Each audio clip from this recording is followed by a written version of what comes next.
This half-hour featurette did not originate on the Disney TV show, although it was later shown there as part of a 1962 episode titled Spy in the Sky. It made its debut in theaters in June of 1959. Disney is known for fantasy, but this film gives us a liberal dose of reality, present and future. First, it sets the stage by showing us the powerful force of weather. Then, in a very funny cartoon segment, we see how weather can affect our mood and how it has fueled many superstitions. As usual, this material is brought to life with a modern style of design and animation that most people didn't associate with Walt Disney. And there's jazzy music to match, courtesy of composer George Bruns. Narration is in the capable and creative hands of Paul Frees. We all know that the Soviet Union launched its experimental Sputnik satellite in 1957, but I've always thought of satellites' practical use as a relatively modern development. I discovered I was wrong by revisiting this 1959 documentary and learning that even then, these eyes in outer space were being used to track and forecast weather patterns. The most exciting part of this film is its projection of the future, with a dramatization of a weather control center that seems like a Hollywood science fiction movie. Except it's done so well you'd almost swear it was real.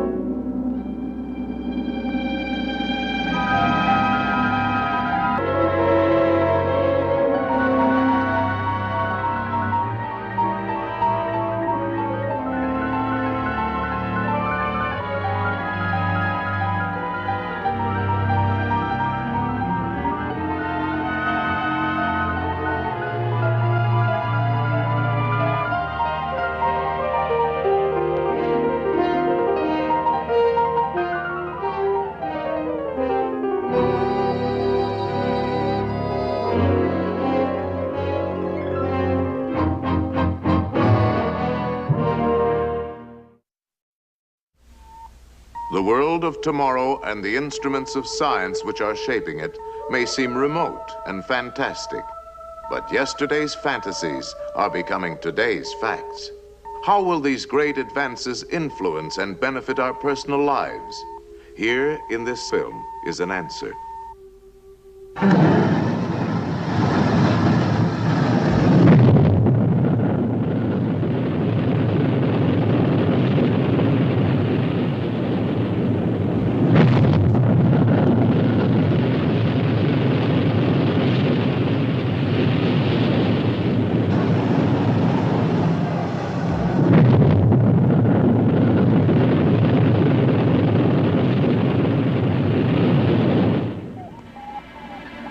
Sweeping through an eternal vacuum, through blazing heat and bitter cold, exposed to mysterious radiation, man-made satellites circle the Earth.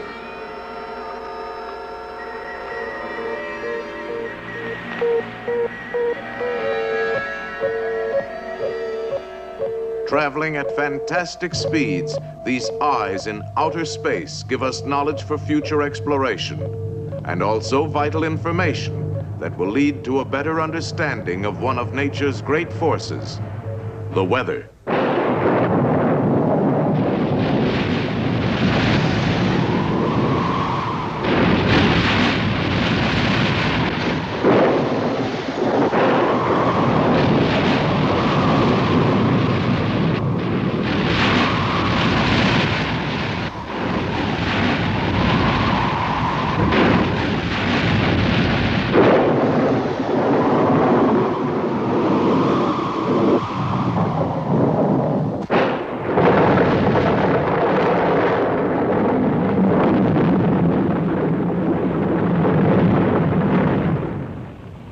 With awesome violence and destruction, the weather is one of man's oldest and mightiest adversaries. But in its ever-changing moods, the weather brings us beauty. The weather gives us our daily bread. The weather makes possible all living things. And the weather certainly influences our daily lives.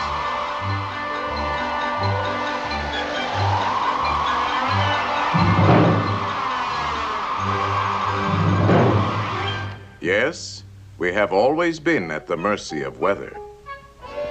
When the weather is nice, we are happy. If the weather is hot and muggy, we tend to be frustrated, irritable, and even criminal. But if the fog rolls in, we are apt to be depressed. Thunderstorms cause fear and apprehension. Icy winds and snow seem to slow us down. In trying to predict these capricious changes in weather, we sometimes resort to rather questionable weather forecasting devices, such as an almanac, a crystal ball, a gouty leg, and the law of average.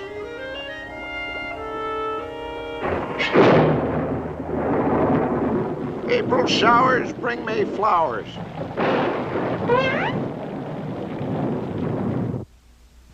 When mule ears shake in a certain way, it means that rain will fall that day. If a spider you should slay, rain will fall within a day. It's a sign of rain and snow when the birds and bugs fly low.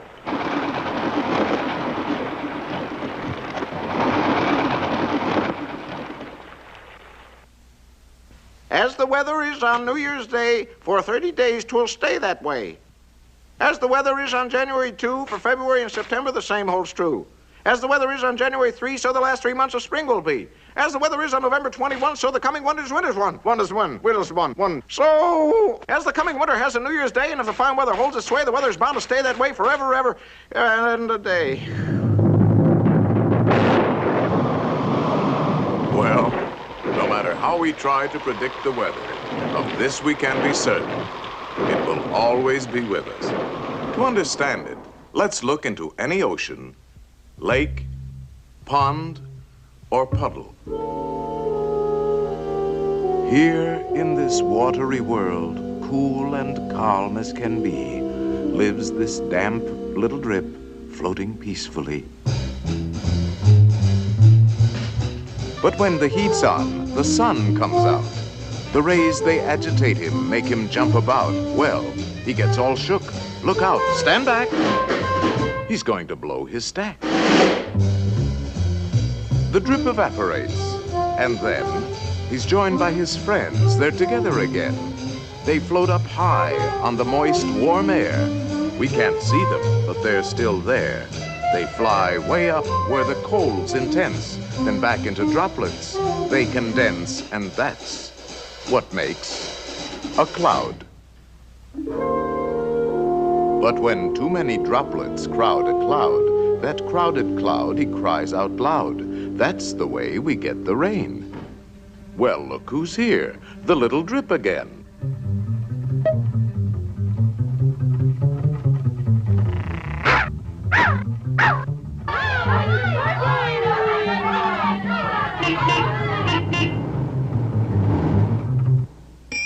Back in the puddle.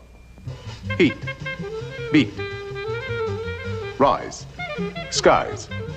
And that's what makes a cloud. This time those drops are blasted high. Still higher, still colder. Look at them fly. One turns to ice, another stick to it, getting bigger and bigger. Look out! I knew it. It's way too heavy. It's falling. Wow. The little drip's a hailstone now.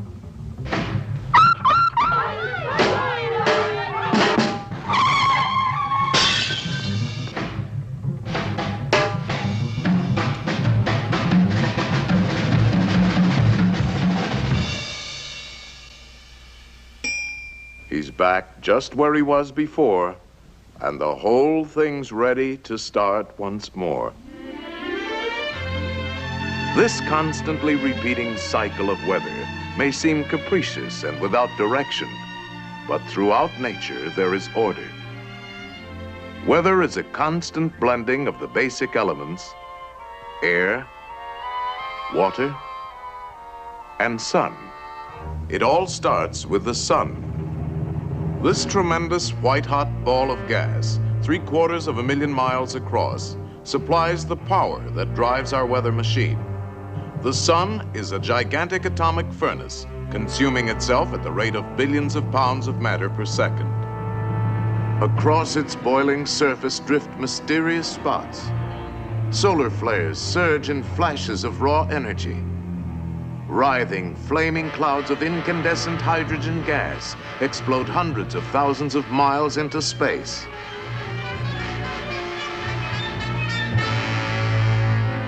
The sun is absolutely essential to life on our planet.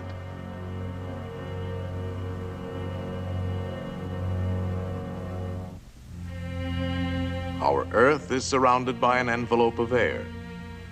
Radiant energy, constantly pouring out from the sun, heats the Earth and its atmosphere unevenly from pole to equator, setting in motion broad, flowing rivers of air.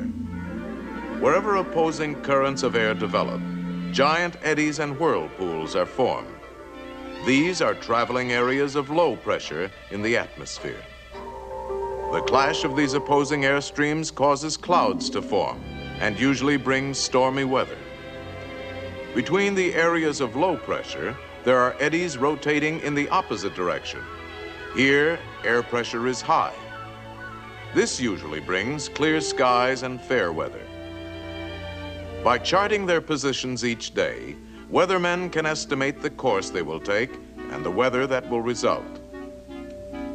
Keeping track of the steady parade of storms and fair weather requires the constant preparation of new maps. This is a never-ending task. Weathermen must construct these maps from a continuous flow of data that pours in from weather stations all over the world.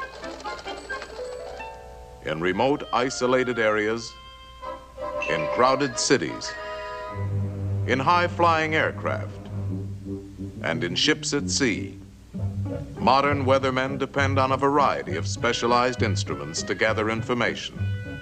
They measure temperature, moisture, air pressure, and wind speed.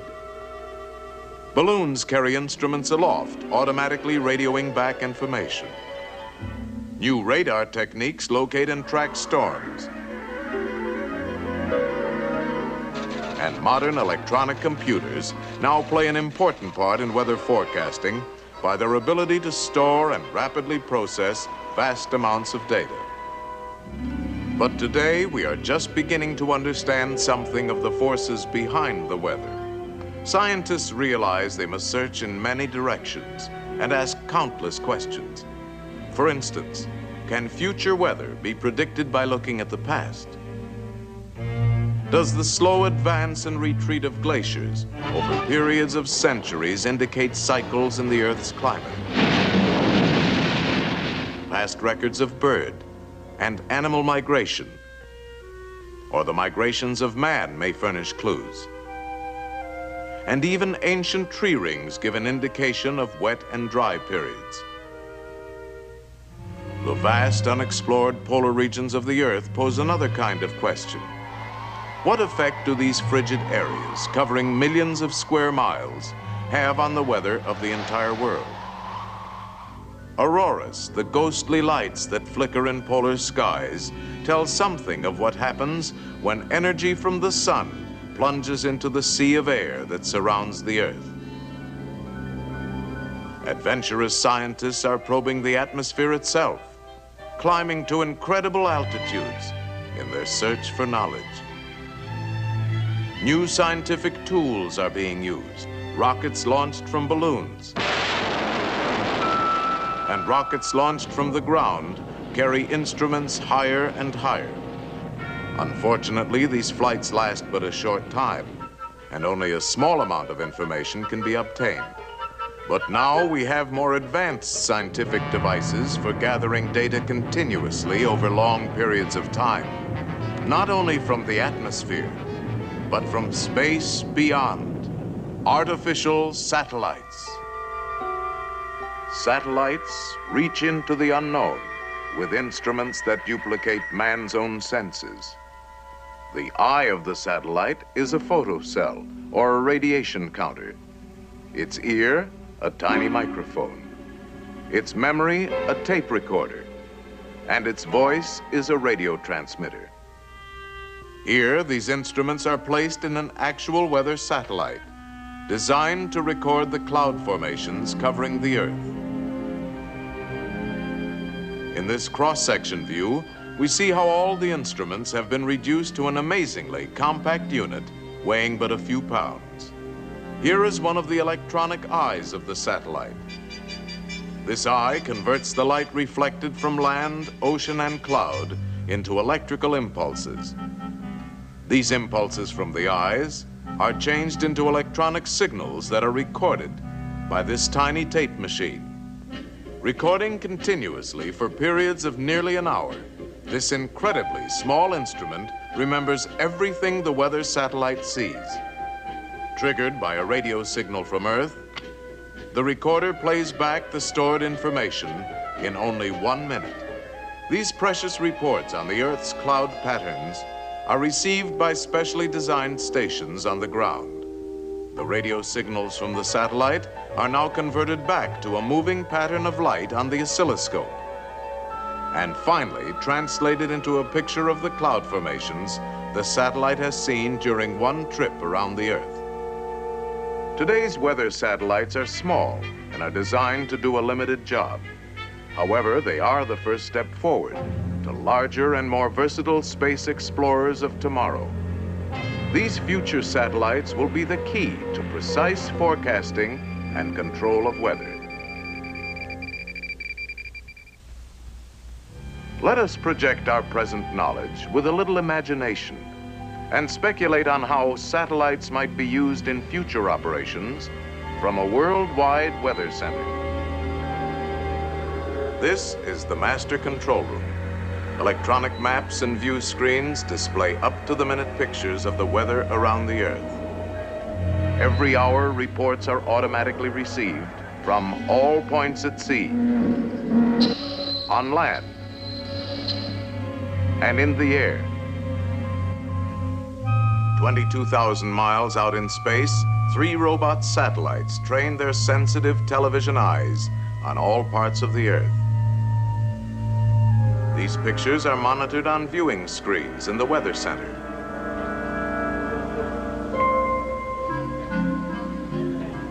Here in the computing room, electronic machines digest the constant flood of information received from all stations. This is then translated into an ever-changing diagram of the Earth's weather. Forecasts for every sector of the globe are made months in advance. Prediction charts have indicated that a powerful hurricane will begin forming today in the Atlantic Ocean. The electronic weather map shows an intense storm system building up about 1,000 miles due east of Miami, Florida.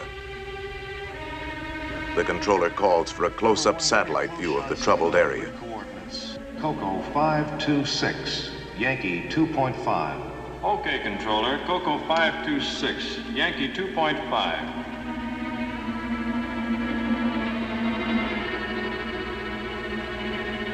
The characteristic swirling clouds of the hurricane are beginning to form. At sea, the waves anticipate the violence to come. The controller calls for a last-minute prediction of the hurricane's path.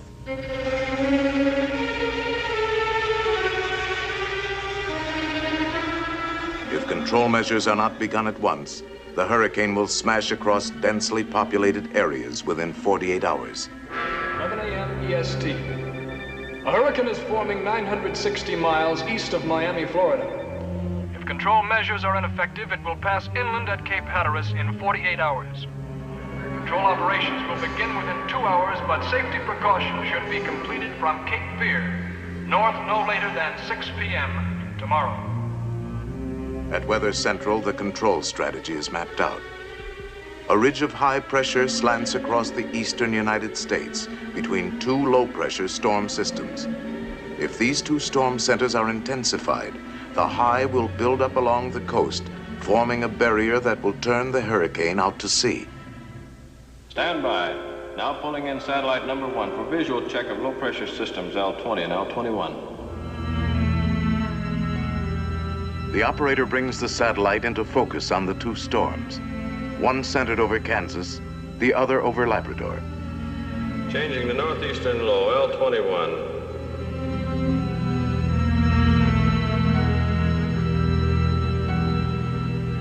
With the touch of a button, the battle begins. On the ground, chemical cloud seeders begin to work the two storm areas. Robot planes seed the clouds from above. The storm centers over Kansas and over Labrador intensify as seeding continues. Now changing over to Hurricane Center H8.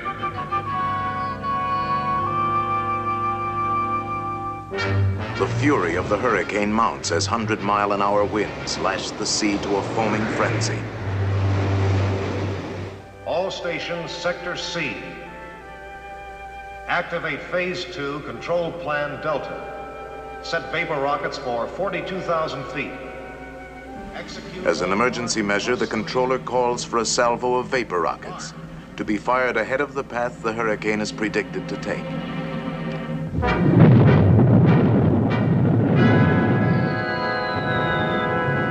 These artificial clouds will block the sun from evaporating more water to feed the hurricane. The reports coming into the control center indicate that the diversionary cloud seeding over Kansas is now creating a flood danger.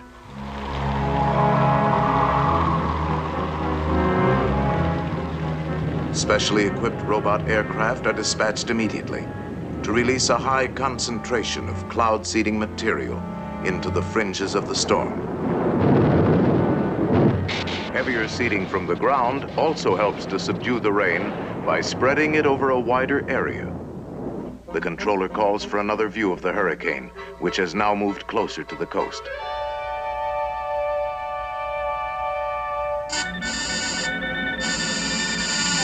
Signal out on number 1 satellite. 10-minute interruption for correction. Have you anything else in the area? Satellite station S1 is approaching area. We'll make contact. S1, this is Weather Central. Request video signal at grid coordinates COCO. An emergency situation has developed. In an orbiting space station 1,000 miles above the hurricane, a crewman sends a temporary picture back to Weather Central.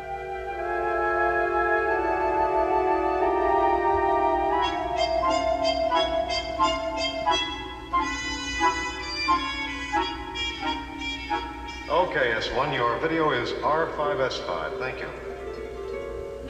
The hurricane has stopped moving toward the coast, but is still intensifying. It must be made to move northward and out to sea. This is a crisis.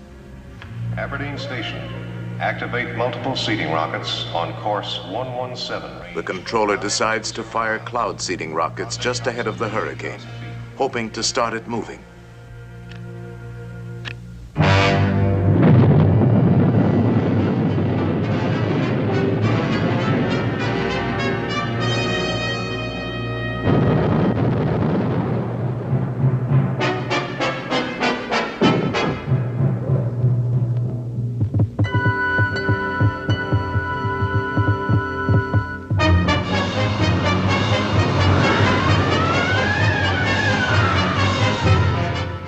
Slowly, the hurricane begins to shift. All available forces have been brought into play. Now we can only watch and wait.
After hours of tension, the turning point is reached.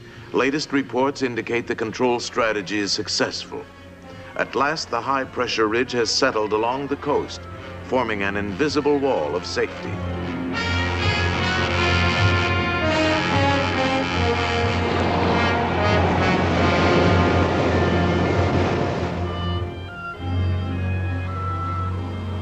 The storm is over. The danger has passed.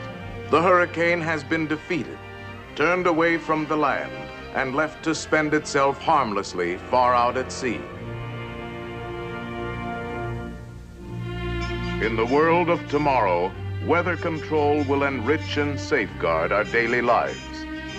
In the foreseeable future, we will conquer more than violent storms.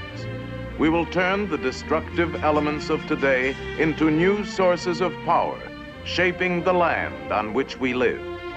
All mankind will benefit. Arid wastelands will be made green and fertile, and vast frozen areas will become productive.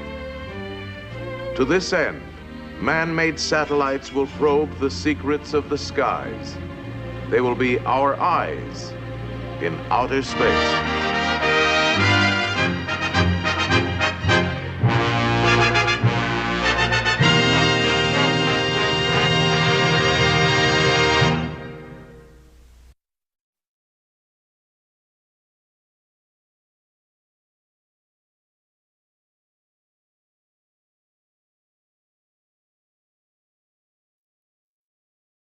When I was in school, my friends and I dreaded most of the educational films we were forced to watch. But if the projector started, this is long before video, I'm afraid, and we saw the words, "Walt Disney Presents," we breathed a sigh of relief.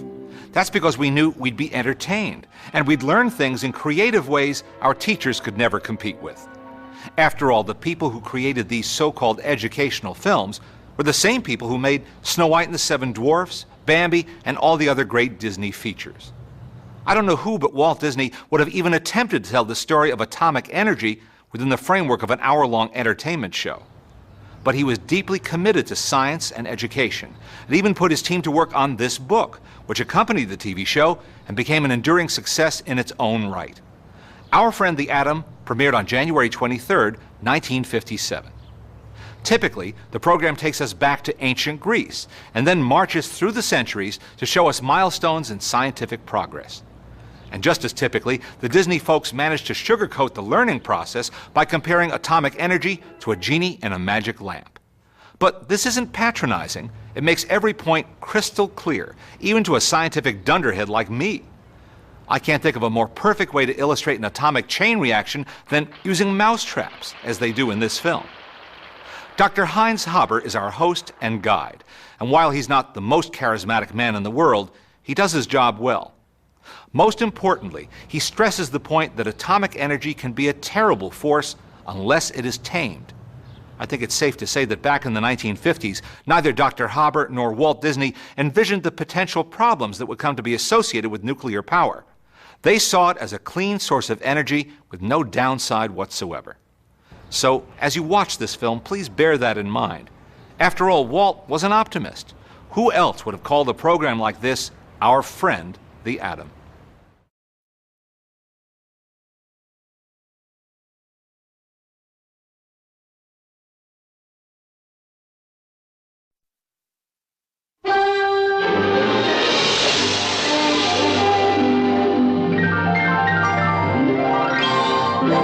Walt Disney's Disneyland. When you wish upon a star, makes no difference who you are. Each week as you enter this timeless land, one of these many worlds will open to you. Frontierland. Tall tales and true from the legendary past. Tomorrowland. Promise of things to come. Adventureland. The wonder world of nature's own realm. Fantasyland. The happiest kingdom of them all. Presenting this week,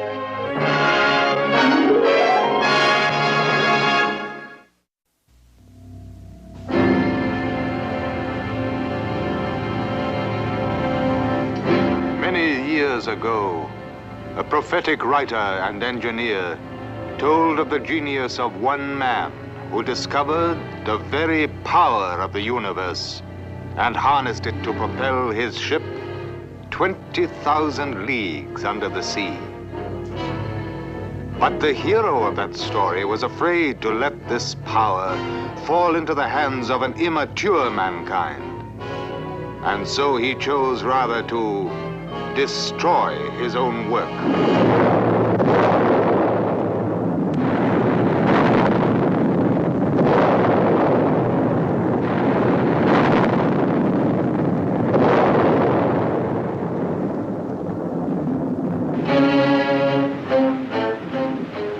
Yet there is hope. In God's good time, nature's own energies will come to humankind for a better and a richer life. Fiction often has a way of becoming fact. Not long ago, we brought you the immortal tale, 20,000 Leagues Under the Sea, featuring the famous submarine Nautilus. According to the story, this craft was powered by a magic force. Today, that tale has come true.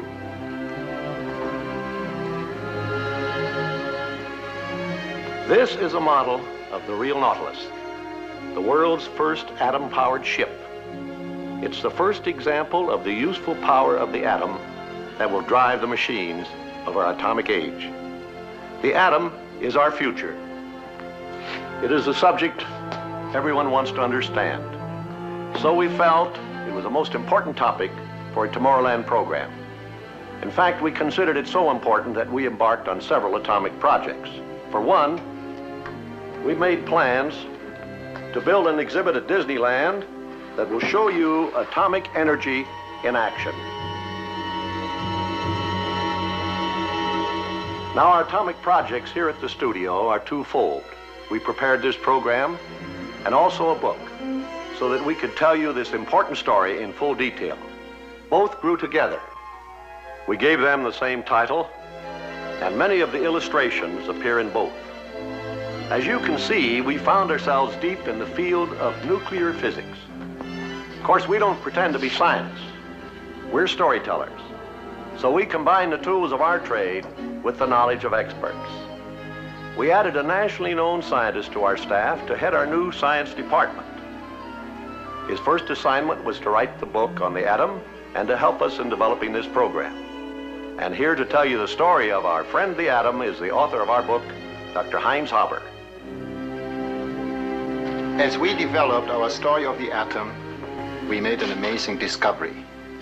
We had a science story, but suddenly we realized that it was almost like a fairy tale.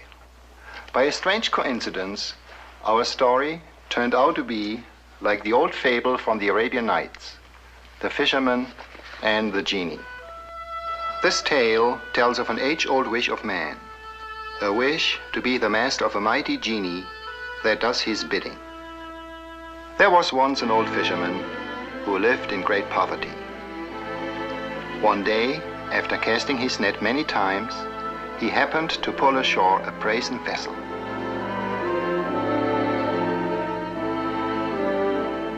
Its mouth was closed with a lead stopper.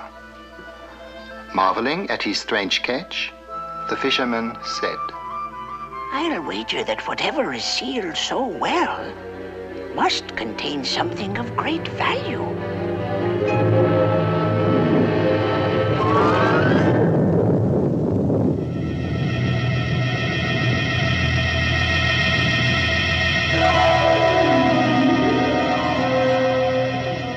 Know that presently thou wilt have to die. Heaven forbid, or at least tell me why. As I lay imprisoned in that tiny jar for many centuries, my anger grew and grew until I swore in my heart that my liberator should perish. What a cruel trick fate hath dealt me. Trick? O genie, since thou art determined upon my death, grant me this one last question. Well? How can one as mighty and powerful as thou dwell in so tiny a vessel? What? Thou dost not believe me? Not till I have seen it done can I believe it. Watch then. Now you shall return to the sea. Nay, I did not mean what I said. No, release me, and I give my solemn vow to grant thee 3 wishes.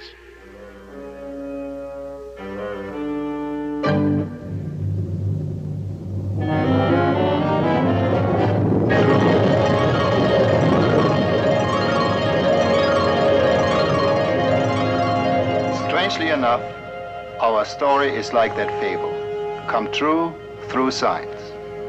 We are like the fishermen. For centuries, we have been casting our net into the sea of the great unknown in search of knowledge. And finally, we found a vessel. And like the one in the fable, it contains a genie hidden in the atoms of this metal, uranium. Let me show you. This is a Geiger counter. It tells us that the genie is here, imprisoned in these atoms.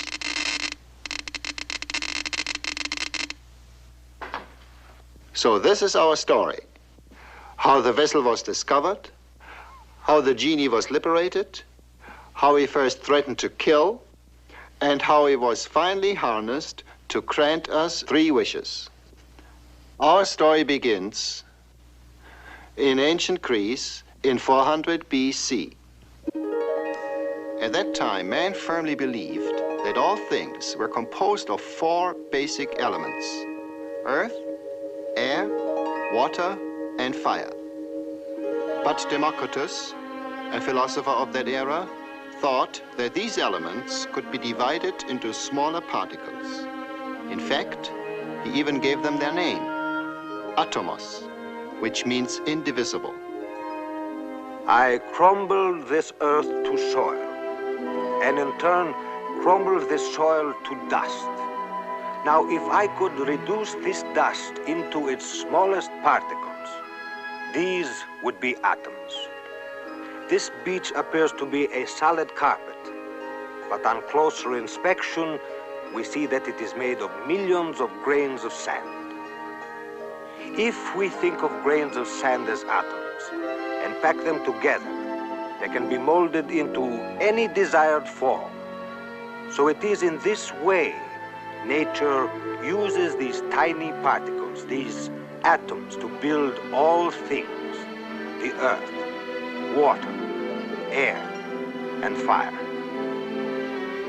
If air and fire consist of small particles, how can they rise? They would fall to the earth like a shower of pebbles.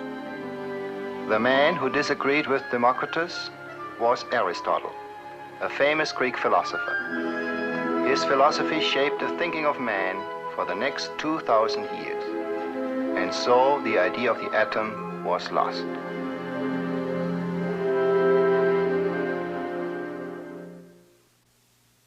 In the 17th century, man went beyond mere thinking. He began to act. His philosophy became, seeing is believing. He invented the telescope, and this magic instrument greatly extended his range of sight. He saw mountains and craters on the face of the moon.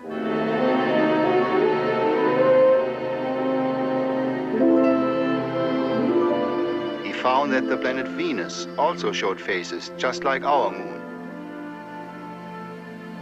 and that Jupiter has moons of its own. He saw for the first time the reddish disk of Mars and the beautiful rings of Saturn.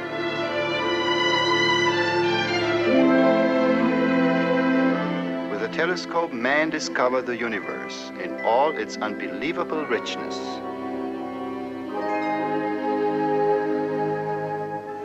At about the same time, a second powerful instrument was invented, the microscope. It opened up an entirely new and tiny world for man to explore. It was a world full of strange patterns and designs. man found them in ordinary things such as wood, in the feathers of birds, in the bodies of insects, and in the scales of fish. The microscope revealed infinite details in everything. There was hidden beauty in miniature seashells, so tiny that millions of them form only a wisp of powder.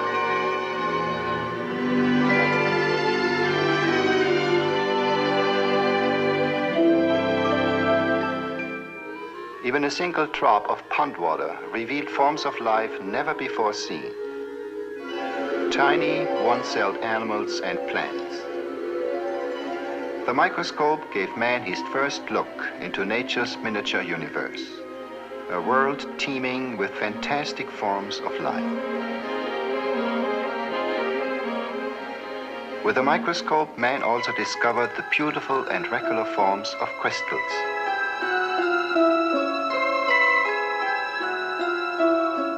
He marveled at the delicate shapes of snowflakes. In thousands, no two are alike. In the regular shapes of crystals lay hidden the secret of the atom's existence. Of course, the microscope doesn't show atoms. They are much too small for that. But it made man aware that everything he saw and discovered must be composed of something still smaller. One of the first men to explore nature's tiny realm was John Dalton, an English chemist. This was early in the 19th century. It was he who revived the idea of the atom. I believe Democritus was right. All things are made of atoms. Take copper, for instance. My drawings show how the atoms group together. They are like little, hard, indestructible balls, with some unknown force acting between them. When the atoms pack together, layer upon layer, millions upon millions, then they build a tiny crystal. And when the crystals combine, they form the copper metal we are so familiar with.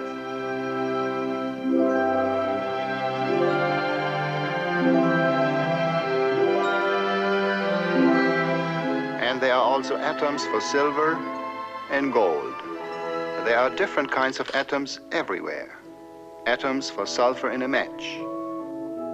Atoms for carbon in every ordinary pencil. Atoms for mercury in a thermometer. A different kind of atom for each element. But most of nature's creations are mixtures. This glass is a mixture of different kinds of atoms. The wood here, another. This book is composed of more mixtures than I could name. The secret of how nature creates her mixtures was first understood in 1811 through the work of Amadeo Avogadro of Italy. When atoms of different elements combine, they form into small, compact masses, which I call molecules. I have found that there is a different proportion of atoms for each kind of molecule. For example, when one atom of oxygen combines with two atoms of hydrogen, they form the most common molecule in nature. This, of course, is H2O, water. It takes billions and billions of these water molecules to make a single drop of water.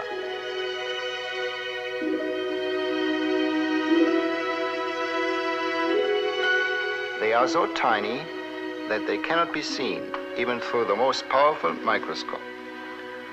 However, the microscope does reveal an important fact about atoms and molecules. It shows that they are in constant motion. These are dust particles in a drop of water, and you can see that they are being kicked around by the ever-busy water molecules. It was over 100 years ago that an early microscope first revealed that atoms and molecules are constantly on the move. Now in a flame, for example, the motion of the atoms and molecules is extremely violent, and this is why a flame is hot. Our skin is equipped with tiny organs that can feel this violent movement as heat or even pain. Now in this glass, the molecules are moving much more slowly, and so it feels normal to the touch. Even in an ice cube, the molecules are moving, but very slowly, and this is why the ice feels cold. Let's look at heat with an atomic eye, so to speak. Atoms, of course, don't burn up. They merely rearrange themselves, forming molecules of soot and ashes. So that you can see what is going on, we will exaggerate the size of the atoms over 1 billion times. The molecules in the flame dash around with great speed and bounce against the molecules of the glass. They transfer their violent motion to the glass and finally to the ice. It's like a pool game with the balls bouncing against each other. If more heat is applied, the ice molecules will move faster and faster and finally break loose from each other. The ice melts.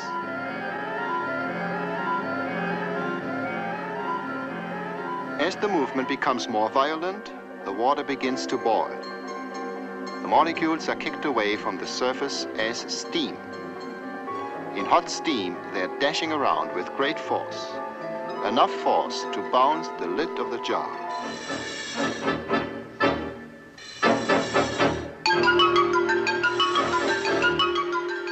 There is power in steam. Power that can do more than just lift the lid. When this force was put to use, it ushered in the mechanical age.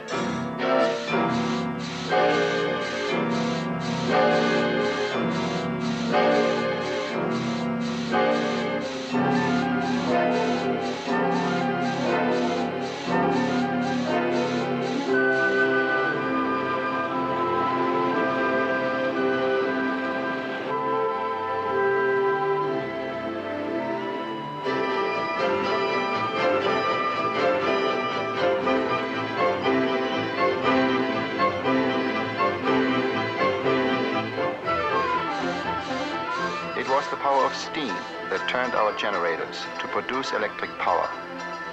And the gaslight era then became the age of electricity.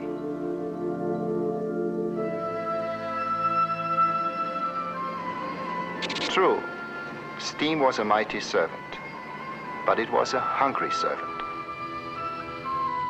It had to be fed constantly, and satisfying its hunger cut deep into our precious resources of coal and oil. Man had not yet found the genie of our story. In fact, he hadn't even found the vessel in which the genie was imprisoned. The year was 1896. Again, in search of knowledge, the net was cast into the sea of the unknown, and like in our fable, a catch was made, an accidental catch. The discovery was made by Henri Becquerel, a French scientist. Today I discovered something very strange. I happened to leave a piece of uranium on a wrapped photographic plate in a dark drawer. When I developed the plate, I found that it was fogged. Apparently, the uranium had exposed it, even in the darkness and through the wrapping. This uranium, it seems to possess some mysterious activity and give off some type of radiation all by itself. C'est extraordinaire. Becquerel had discovered radioactivity. Pierre and Marie Curie, two other French scientists, were greatly intrigued by this strange phenomenon.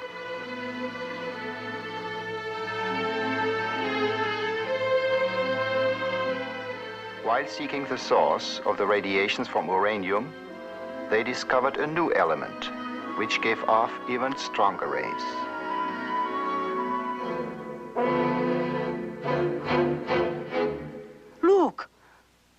new element. How radiant it is. It even glows in the dark. We should call it radium. Radium turned out to be a mysterious source of energy. This remarkable element would go on radiating like an endlessly flowing spring. This was against all laws of science known at that time.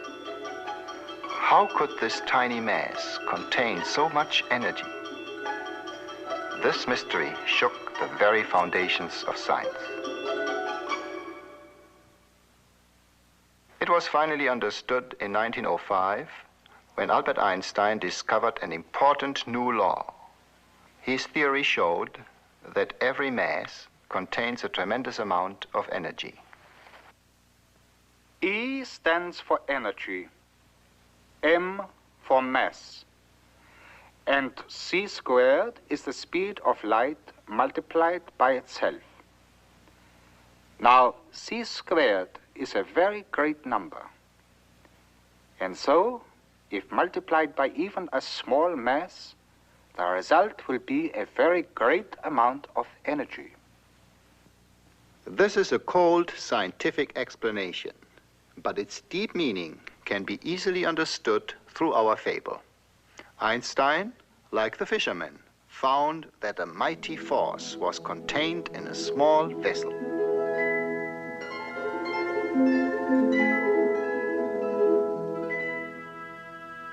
Radium constantly releases tiny bits of its energy through radiation, a little bit every second. And there is so much energy that this activity can go on for thousands of years. These rays were actually tiny fragments of atoms breaking apart.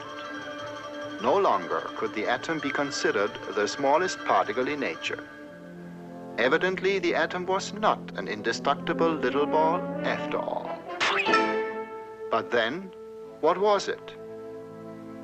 The first clue to this question came from Lord Ernest Rutherford of England. The year was 1911.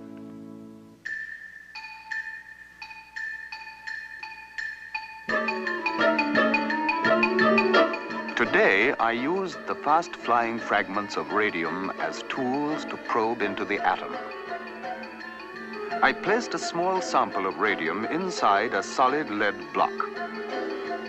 The lead absorbed all the rays except those that were allowed to escape through a small opening in the block. One might say it was a sort of atomic gun. To make the ray bullets visible, I used a fluorescent screen. For a target, I chose a very thin leaf of gold. But to my surprise, the bullets from my atomic gun passed right through the gold leaf as though it wasn't there.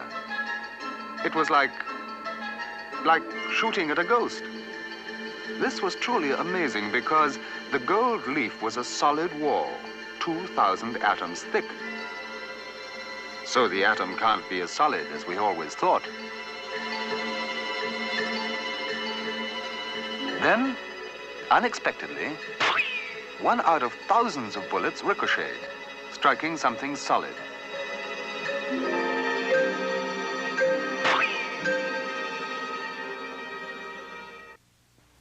I can only conclude, then, the atom is mostly empty space, like a cloud or shell. But occasionally I hit something solid. It must be very small, a tiny particle in the center. I shall call it the nucleus of the atom. With Rutherford's discovery of the nucleus, scientists began to understand how nature builds her atoms. The shell of the atom appears solid, just as a fast-whirling fan seems solid. Actually, the shell is composed of a whirling swarm of tiny electrical particles called electrons.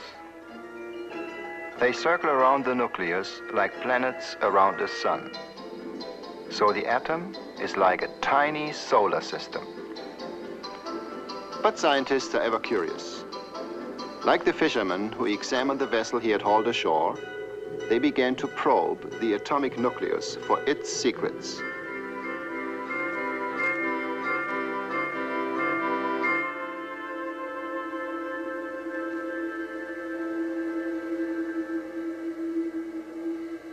They found that it was composed of small particles electrically charged. They called them protons, which means primary particles. Later, to the great surprise of science, other strange particles were discovered in the nucleus. They had no electrical charge. They were neutral, and so they were called neutrons. At last, the mystery of the atom structure was solved.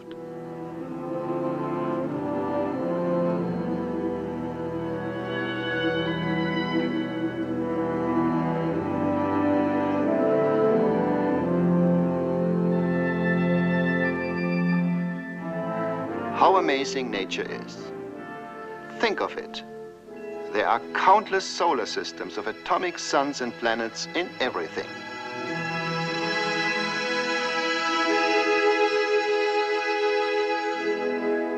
There's a whole universe in the tip of a pencil.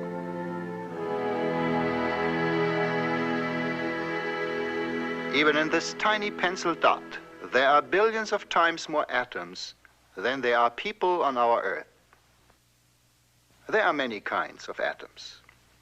It's interesting to see how they differ in the various elements. It's a fascinating study in numbers. Let's start with number 1, the simplest atom in nature. 1 proton and 1 electron give us the element hydrogen, a very light gas.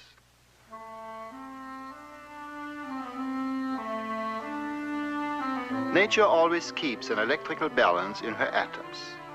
So, if the nucleus has 2 protons, it will also have 2 circling electrons. This makes an atom of helium. There are also neutrons in the nucleus that add to its weight. And so, by simple addition, nature builds the atoms of all her elements. 6 protons and 6 electrons and some neutrons for carbon.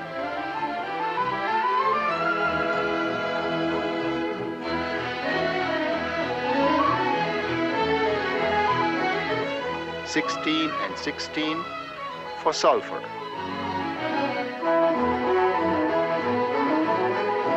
"26 iron.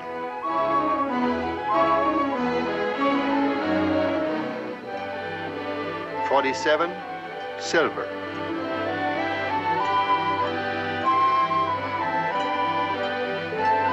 "79 gold.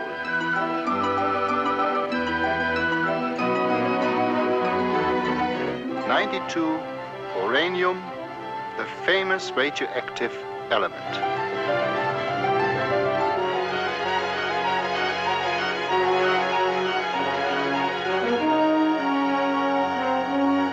Here, nature has crowded so many protons and neutrons into the nucleus that it becomes unstable. Finally, it throws out a small fragment, and in this way, radioactive rays are born.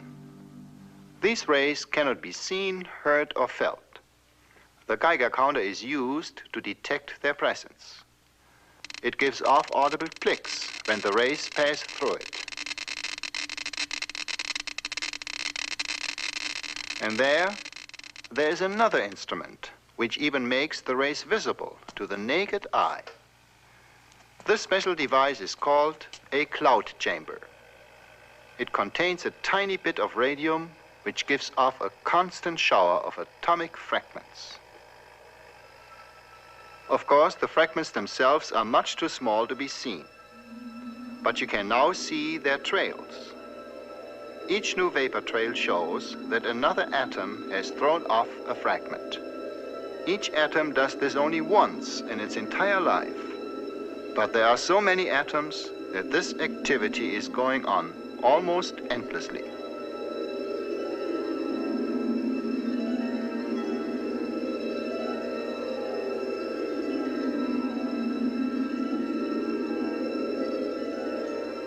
We might say that a radioactive atom is like a set mousetrap.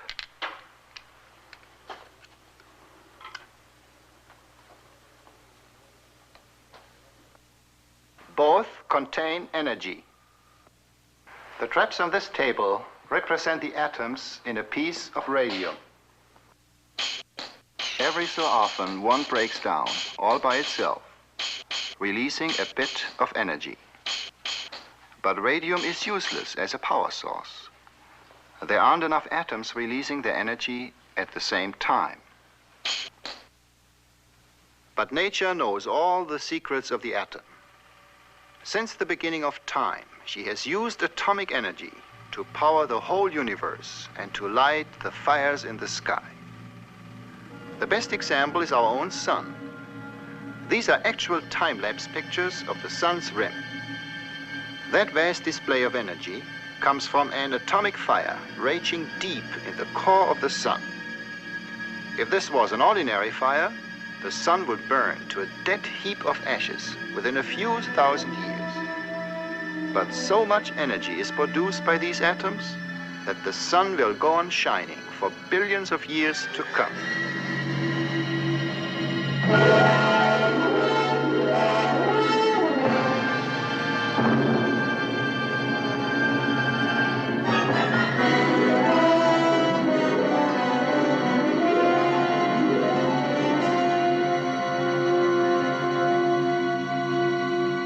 For a long time, nature alone knew how to open the vessel that contained this mighty force.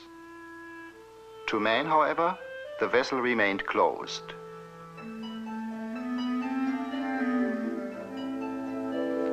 Finally, he discovered the secret of how to open the vessel himself. The fisherman used his knife, and man, too, found a tool that broke the seal. The year was 1938. The place, Berlin, Germany. The leading character, that strange metal called uranium.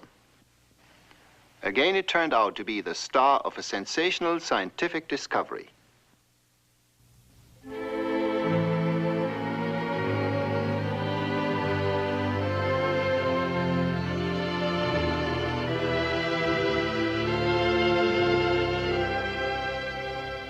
Otto Hahn and Fritz Strassmann were probing the secrets of the uranium atom. Like Rutherford, they used atomic bullets. They used neutrons, the neutral particles that were discovered hidden in the nucleus of the atom. The neutron is an ideal bullet.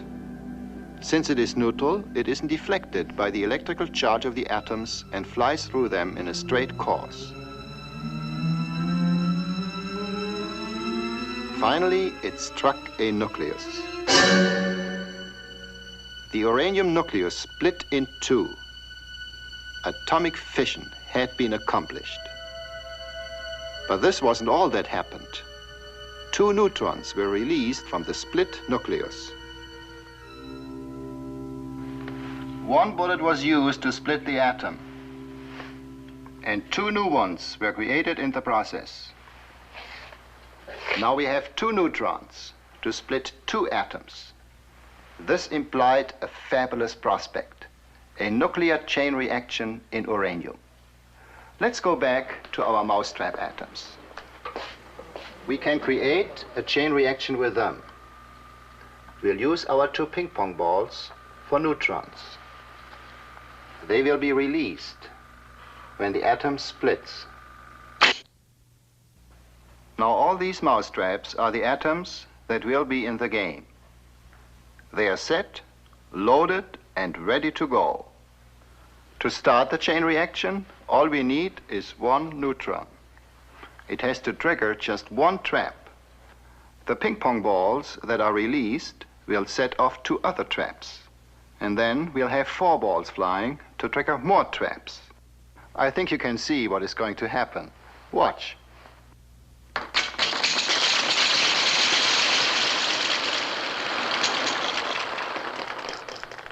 An atomic chain reaction works in exactly the same way. One neutron is enough to start it.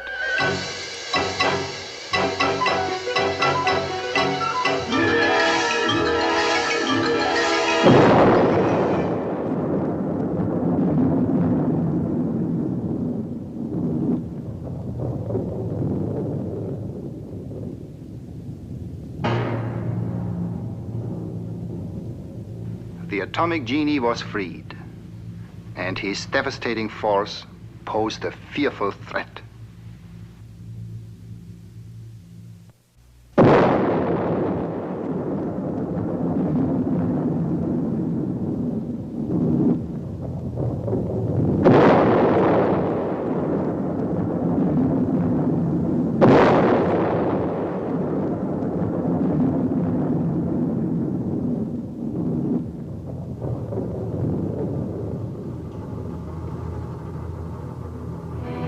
The world was deeply shocked by the first atomic explosion.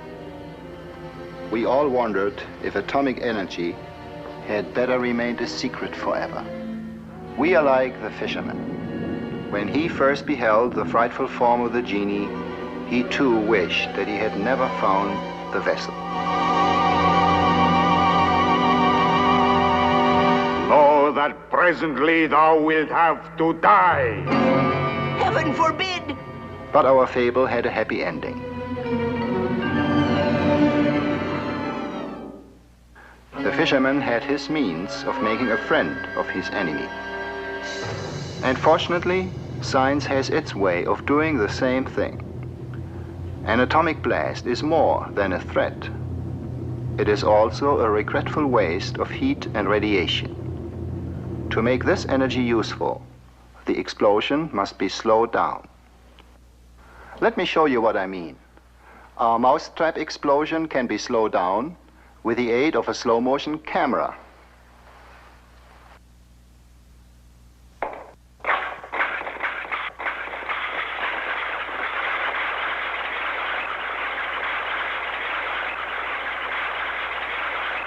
As you can see, the chain reaction is now spread over a longer period of time. The energy is released slowly, and the heat and radiation stay within useful limits. Atomic scientists produce slow nuclear chain reactions within the famous atomic reactor. It's really just a furnace with thick concrete walls to encase the atomic fire. Blocks of uranium serve as atomic fuel.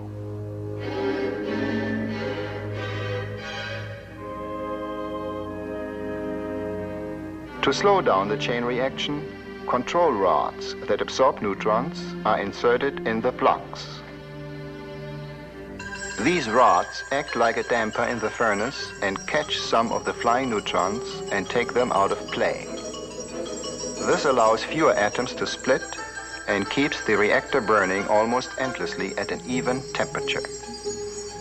With the chain reaction thus under control, the mighty atom can be put to use. The heat is picked up by a liquid that is piped through the hot core of the reactor. The heated liquid is then run through a boiler where it produces an almost endless stream of hot steam. Steam for power. But there's more than heat. The atomic reactor has the magic power to make many ordinary materials radioactive. If, for example, a piece of iron is exposed to the shower of neutrons inside a reactor, the iron atoms pick up extra neutrons and become radioactive.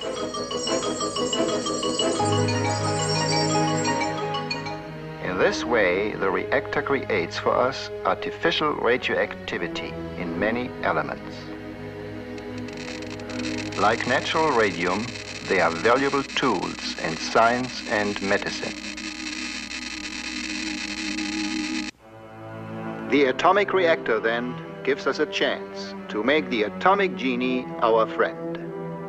He will come forth to our beckoning, and just as in the fable, he will grant us 3 wishes. The decision is ours. What should we wish for? What do we need most? Our coal and oil will not last forever. Yet we need ever more power. So, for the growth of our civilization, our first wish shall be for power. Here with my right hand I give you the magic fire of the atom. It is yours. The atomic fire is an almost endless source of heat. We can use it in power stations for producing electricity. Electric power of our modern civilization.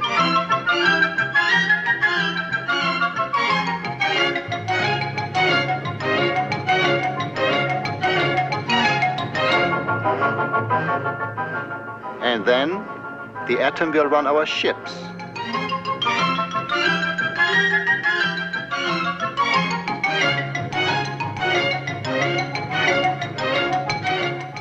And of course, the atomic submarine already exists.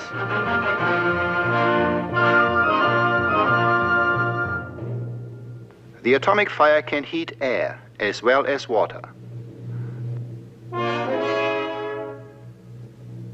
Then the atom becomes the driving force of a jet engine. It can drive an airplane.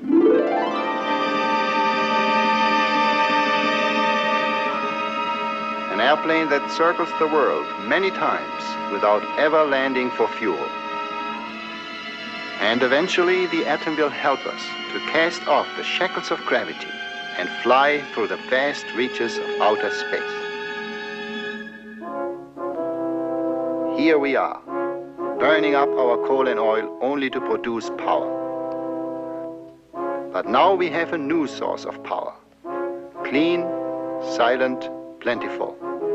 Coal and oil can now be saved for better things. We can use them for making plastics, dyes, textiles, and drugs. Mankind has ever suffered from hunger and disease. So our second wish shall be for food and health. With this hand, I give you a source of beneficial rays. They are magic tools for research that will help you to create food and to cure diseases. Magic tools, indeed they are, these radioactive rays. For example, an ordinary needle can be made radioactive. And then, if it is hidden in the proverbial haystack, it can easily be found by the rays it gives off.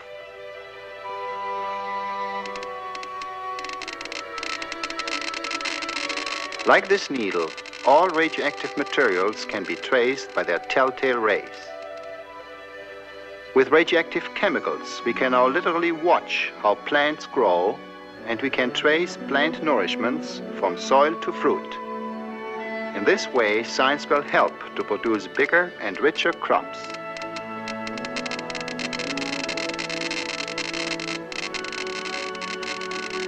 The growth of animals can be studied in the same way, and the best food can be found for better and healthier livestock.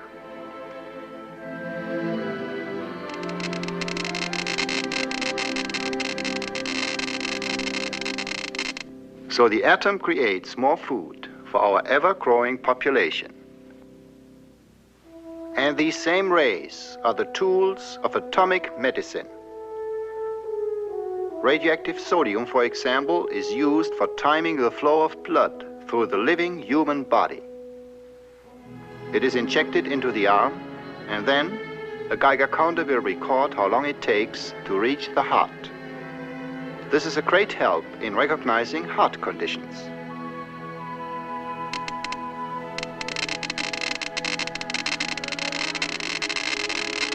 In diseases of the thyroid gland, radioactive iodine performs an amazing job.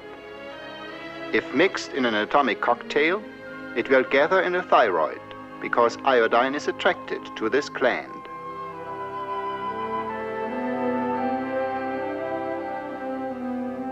A special Geiger counter then automatically traces an accurate picture of the thyroid, showing its size and location and how fast it collects the iodine.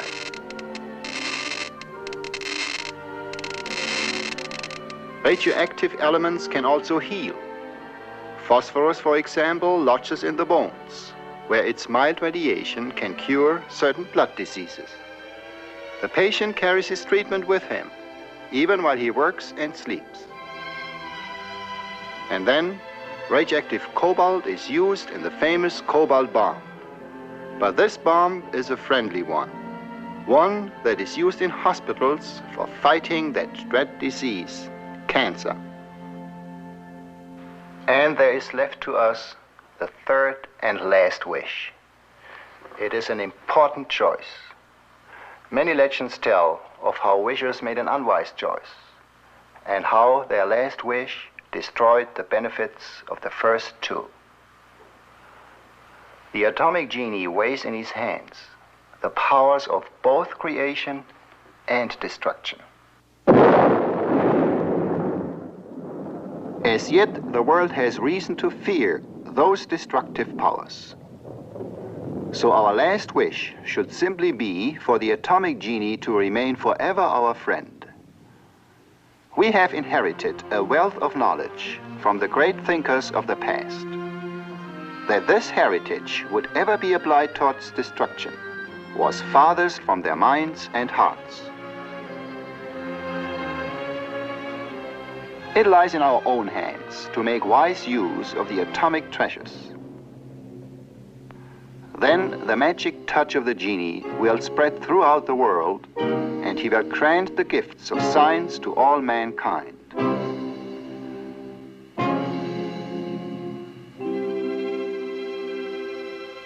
The great scientists before us gave us knowledge of the atom, and our last wish will come true if we use the power of this knowledge in their spirit. Then the atom will become truly our friend.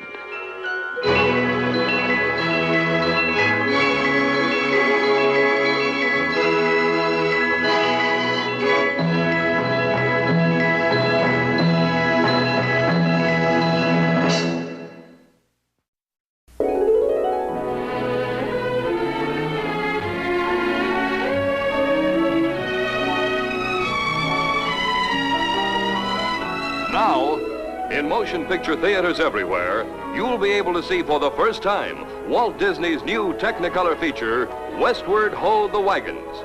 It's a new and different outdoor drama telling the exciting story of the covered wagon families fighting their way west, told against a background of spectacular scenic beauty in CinemaScope and Technicolor. Westward Ho the Wagons. Now, you and your family can see this exciting motion picture entertainment in a theater or drive-in nearby. Look in your newspaper for theater names and showtimes. This has been an ABC Television Network film presentation.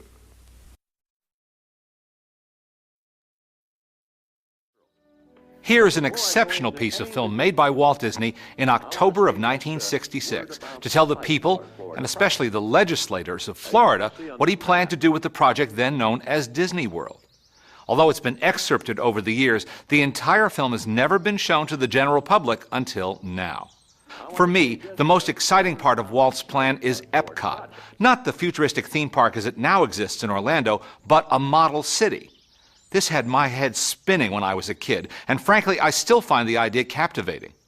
The Disney company has created a town alongside Walt Disney World called Celebration, Florida, but even that planned community hasn't incorporated some of the visionary ideas Walt outlined so many years ago in this film. The text for this cinematic prospectus was written by Marty Sklar, whom you'll meet elsewhere on the disc. But the pitchman was the one and only Walt, who is in rare form, energetic, upbeat, confident, and persuasive. It's hard to believe that he passed away just 2 months later.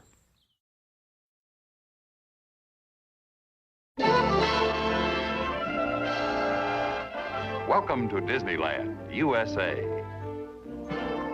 This was all a Disney dream a dozen years ago, a far-out project that was totally unproved. Today, 60 million people have come here from every state in America and from almost every nation around the world. In Town Square on Main Street, many have paused to read the dedication plaque that symbolizes the warm and friendly spirit of Walt Disney's Magic Kingdom. To all who come to this happy place, welcome. Disneyland is your land. Here, age relives fond memories of the past. And here youth may savor the challenge and promise of the future. Disneyland is dedicated to the ideals, the dreams, and the hard facts that have created America. with the hope that it will be a source of joy and inspiration to all the world. Disneyland grew out of Walt Disney's own feeling that an amusement park should offer more to the entire family. Here was no mere amusement park. Here was a whole new concept in entertainment, where parents and children could have fun together. The touchstone of Disneyland's success has been its concern for people, a wholehearted dedication to the happiness of the people who visit here. Today, Disneyland has established standards of performance unsurpassed in all the world. Yet in the planning and building, there were no standards to follow. Whatever worked became the code. Whatever failed to meet the public need was changed, replaced by a better idea. People and vehicles are constantly in motion at Disneyland. Here, people travel aboard almost every method of transportation man has ever designed. Provocative new ideas, like the first monorail system in the Western Hemisphere, have demonstrated their potential in this practical proving ground. Disneyland vehicles have carried 340 million passengers in comfort and speed, and have traveled more than 19 million miles in unequaled safety. To plan Disneyland, Walt Disney long ago established a design organization called WED Enterprises. Today, the staff at WED includes designers, architects, and engineers skilled in the Disney way, and also fine craftsmen and technicians skilled in the arts of the space age.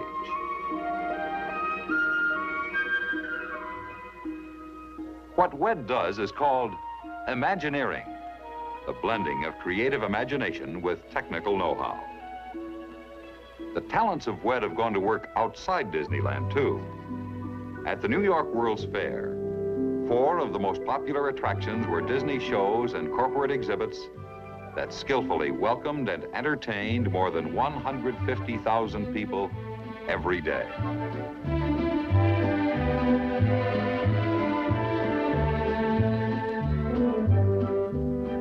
Tribute to the achievements of the Disney design staff has been paid by many highly respected planners and builders.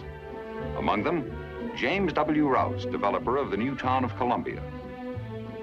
In his keynote speech before the 1963 Urban Design Conference at Harvard University, Mr. Rouse said in part, quote, "I hold a view that may be somewhat shocking to an audience as sophisticated as this, that the greatest piece of urban design in the United States today is Disneyland. If you think about Disneyland and think of its performance in relation to its purpose, its meaning to people, more than that, its meaning to the process of development, you will find it the outstanding piece of urban design in the United States. It took an area of activity, the amusement park, and lifted it to a standard so high in its performance, in its respect for people, in its functioning for people, that it really has become a brand new thing. It fulfills all the functions it set out to accomplish, unself-consciously, usefully, and profitably to its owners and developers. I find more to learn in the standards that have been set and in the goals that have been achieved in the development of Disneyland than in any other single piece of physical development in the country." End quote. Yesterday, Disneyland and the New York World's Fair. Tomorrow, a project so vast, it has already been called a whole new Disney World. And now, here is Walt Disney. Welcome to a little bit of Florida here in California. This is where the early planning is taking place for our so-called Disney World project. Now, the purpose of this film is to bring you up to date about some of the plans for Disney World. But before I go into any of the details, I want to say just a word about the site of our Florida project. As you can see on this map, we have a perfect location in Florida, almost in the very center of the state. In fact, we selected this site because it's so easy for tourists and Florida residents to get here by automobile. Now, in larger scale on this map, our Florida land is located partly in Orange County and Osceola County, between the cities of Orlando and Kissimmee. And the important thing is that the Disney World is located just a few miles from the crossing point of Interstate 4 and Sunshine State Parkway, Florida's major highways carrying motors east and west and north and south to the center of the state. The sketches and plans you will see today are simply a starting point, our first overall thinking about Disney World. Everything in this room may change time and time again as we move ahead. But the basic philosophy of what we're planning for Disney World is going to remain very much as it is right now.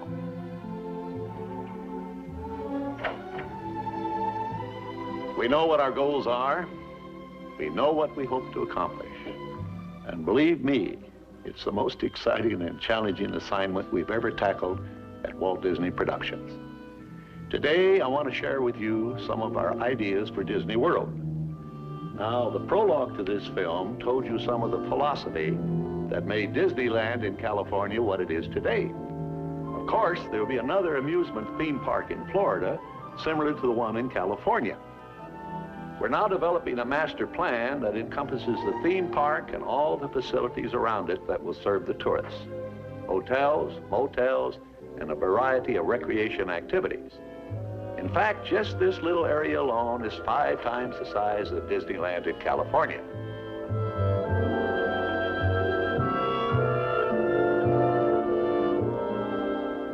But as you can see on this master plan, the theme park and all the other tourist facilities fill just one small area of our enormous Florida project. According to this scale, I am 6 miles tall. Now that's 12 miles from here up to here, and the whole area encompasses 27,400 acres. That is 43 square miles, twice the size of the island of Manhattan. Now, the area we propose to develop is between the Reedy Creek Swamp and the Bonnet Creek Swamp. So one thing we don't need is a fence to protect us from trespassers. Here in Florida, we have something special we never enjoyed at Disneyland. The blessing of size. There's enough land here to hold all the ideas and plans we could possibly imagine. Right now, our plans include an airport of the future down here in Osceola County, an entrance complex where all visitors will enter Disney World, an industrial park area covering about 1,000 acres, and of course, the theme park area way up here. And all these varied activities around the Disney World will be tied together by a high-speed, rapid transit system running almost the full length of the property. But the most exciting, by far the most important part of our Florida project, in fact, the heart of everything we'll be doing in Disney World, will be our experimental prototype city of tomorrow. We call it EPCOT. Spelled E-P-C-O-T, Experimental Prototype Community of Tomorrow. Here it is in larger scale.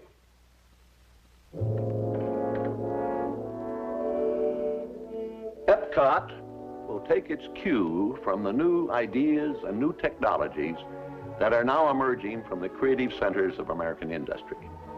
It will be a community of tomorrow that will never be completed, but will always be introducing and testing and demonstrating new materials and new systems. And EPCOT will always be a showcase to the world for the ingenuity and imagination of American free enterprise. I don't believe there's a challenge anywhere in the world that's more important to people everywhere than finding solutions to the problems of our cities. But where do we begin? How do we start answering this great challenge? Well, we're convinced we must start with the public need. And the need is not just for curing the old ills of old cities. We think the need is for starting from scratch on virgin land and building a special kind of new community. So that's what EPCOT is, an experimental prototype community that will always be in a state of becoming. It will never cease to be a living blueprint of the future. where people actually live a life they can't find anywhere else in the world. Everything in EPCOT will be dedicated to the happiness of the people who will live, work, and play here, and those who come here from all around the world to visit our living showcase. We don't presume to know all the answers. In fact, we're counting on the cooperation of American industry to provide their very best thinking during the planning and the creation of our experimental prototype community of tomorrow. And most important of all, when EPCOT has become a reality and we find the need for technologies that don't even exist today, it's our hope that EPCOT will stimulate American industry to develop new solutions that will meet the needs of people expressed right here in this experimental community. Well, that's our basic philosophy for EPCOT. By now, I'm sure you're wondering how people will actually live and work and move around in our community of tomorrow. So in the next few minutes, we'll go into detail about some of our preliminary sketches and layouts. Remember though, as I said earlier, this is just the beginning, and with that thought in mind, let's have a look. No city of today will serve as the guide for the city of tomorrow. EPCOT will be a planned environment, demonstrating to the world what American communities can accomplish through proper control of planning and design. EPCOT begins with an idea new among cities built since the birth of the automobile. We call it the radio plan. Picture a wheel. Like the spokes of the wheel, the city fans out along a series of radials from a bustling hub at the center of EPCOT. A network of transportation systems radiate from this central hub, carrying people to and from the heart of the city. These transportation systems circulate to and through 4 primary spheres of activity surrounding the central core. First, the area of business and commerce. Next, the high-density apartment housing. Then the broad greenbelt and recreation lands. And finally, the low-density neighborhood residential streets. EPCOT's dynamic urban center will offer the excitement and variety of activities found only in metropolitan cities: cultural, social, business, and entertainment. Among its major features will be a cosmopolitan hotel and convention center, towering 30 or more stories. Shopping areas, where stores and whole streets recreate the character and adventure of places round the world. Theaters for dramatic and musical productions. Restaurants, and a variety of nightlife attractions. And a wide range of office buildings, some containing services required by EPCOT's residents, but most of them designed especially to suit the local and regional needs of major corporations. But most important, this entire 50 acres of city streets and buildings will be completely enclosed. In this climate-controlled environment, shoppers and theater-goers and people just out for a stroll will enjoy ideal weather conditions, protected day and night from rain, heat and cold, and humidity. Here, the pedestrian will be king, free to walk and browse without fear of motorized vehicles. Only electric-powered vehicles will travel above the streets of EPCOT's central city. This towering hotel is the visual center of EPCOT, the shining jewel at the center of the city. It will offer tourists and vacationers not only the most modern guest rooms and convention facilities, but also a 7-acre recreation deck located high above the pedestrian and shopping areas of the city. But hidden from view, directly beneath the hotel, is another kind of vital center, EPCOT's transportation lobby. Although out of sight to hotel guests, this transportation terminal will play a key role in the city of tomorrow's ability to meet the needs of both visitor and resident. 2 separate but interconnecting transit systems will move people into and out of EPCOT in speed, safety, and comfort through this central terminal. Both are electrically powered. the high-speed monorail for rapid transit over longer distances, and a concept new to the American city for shorter travel distances, the Wedway People Mover. Automobiles and trucks will not be barred from Epcot. In fact, a vast armada of vehicles will continuously flow through the heart of the community, traveling below the pedestrian level on roadways reserved for specific types of vehicles. Let's look at another view of Epcot's transportation hub and see how traffic flows through the heart of the city on 3 separate levels. At the bottom of the stack is the truck route, reserved for supply vehicles. Trucks will have easy access to all loading docks and service elevators for the delivery of commercial goods. The middle level is the automobile throughway, exclusively for cars. Adjacent to the roadway are parking areas for the convenience of hotel guests. For the motorist just driving through, no stoplight will ever slow the constant flow of traffic through the center of Epcot. But automobiles and freeways will not be Epcot's major way of entering and leaving the city. The transportation heartbeat of Epcot will be the 2 electric-powered systems, monorail and Wedway, that radiate to and from the transportation lobby. And the key system in this coordinated network will be the Wedway People Mover. The first People Mover installation is already in daily operation at Disneyland. On peak days, it carries nearly 40,000 passengers. The cars you see here are approximately 5/8 scale, considerably smaller than full-size passenger cars would be for city use. Epcot's People Mover is a silent, all-electric system that never stops running.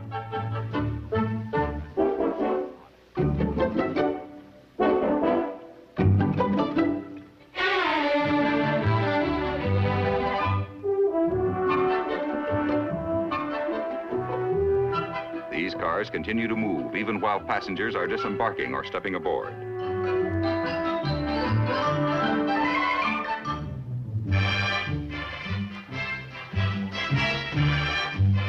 Power is supplied from a series of motors embedded in the track, completely independent of the cars. No single car can ever break down and cause a rush hour traffic jam in Epcot. Because the cars run continuously, there will be no waiting in stations for a Wedway People Mover. The next car is always ready.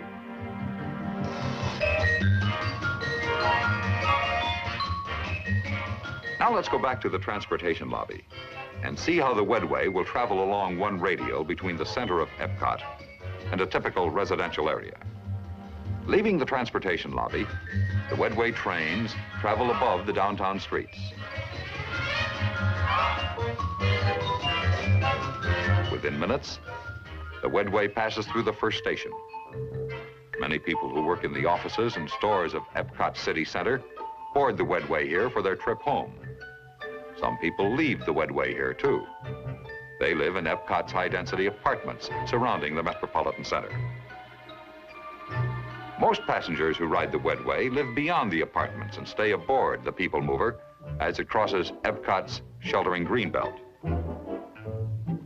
Epcot's greenbelt is more than just a broad expanse of beautiful lawns and walks and trees. Here, too, are the community's varied recreational facilities. Its playgrounds for children, its churches, and its schools. Beyond the greenbelt are Epcot's neighborhood areas of single-family homes. This is one radial neighborhood. Here and throughout the community, residents returning from work or shopping will disembark from the Wedway at stations located conveniently just a few steps from where they live. The homes are located in a wide green area that provides light recreation activities for adults and play areas for children. Circulating through this area are footpaths reserved for pedestrians, electric carts, and bicycles. Children going to and from schools and playgrounds will use these paths, always completely safe and separated from the automobile. The resident leaving home in his automobile will drive down a street reserved for motor vehicles. He then enters a one-way road that circles the city center. This road carries the motorist onto the main throughway connecting Epcot with other points in Disney World and with Florida's nearby network of major highways. But most EPCOT residents will drive their automobiles only on weekend pleasure trips. From all over the community, residents going to their jobs converge by Wedway on the center city. Many work downtown in offices, stores, and shops. But most employees go beyond the city core to their jobs. From the transportation lobby, monorail trains carry employees either to the theme park or to EPCOT's 1,000-acre industrial park. At this central station in the industrial complex, passengers disembark from the monorail and again board Wedway cars that radiate to each facility. This industrial complex will provide employment for many people who live in EPCOT. But it will mean much more, not only for this community, but also for American industry. Here, the Disney staff will work with individual companies to create a showcase of industry at work. In attractive park-like settings, the 6 million people who visit Disney World each year will look behind the scenes at experimental prototype plants, research and development laboratories, and computer centers for major corporations. So this is EPCOT, the heart of Disney World. In other parts of the country, a community the size of this prototype could become part of an entire city complex composed of many such communities, planned and built a few miles apart. In Disney World, about 20,000 people will actually live in EPCOT. Their homes will be built in ways that permit ease of change, so that new products may continuously be demonstrated. Their schools will welcome new ideas, so that everyone who grows up in EPCOT will have skills in pace with today's world. EPCOT will be a working community with employment for all. And everyone who lives here will have a responsibility to help keep this community an exciting, living blueprint of the future. And now here again is Walt Disney. That's the starting point for our experimental prototype community of tomorrow. And now, where do we go from these preliminary plans and sketches? Well, a project like this is so vast in scope that no one company alone can make it a reality. But if we can bring together the technical know-how of American industry and the creative imagination of the Disney organization, I'm confident we can create right here in Disney World a showcase to the world of the American free enterprise system. I believe we can build a community that more people will talk about and come to look at than any other area in the world. And with your cooperation, I'm sure this experimental prototype community of tomorrow can influence the future of city living for generations to come. It's an exciting challenge, a once-in-a-lifetime opportunity for everyone who participates. Speaking for myself and the entire Disney organization, we're ready to go right now.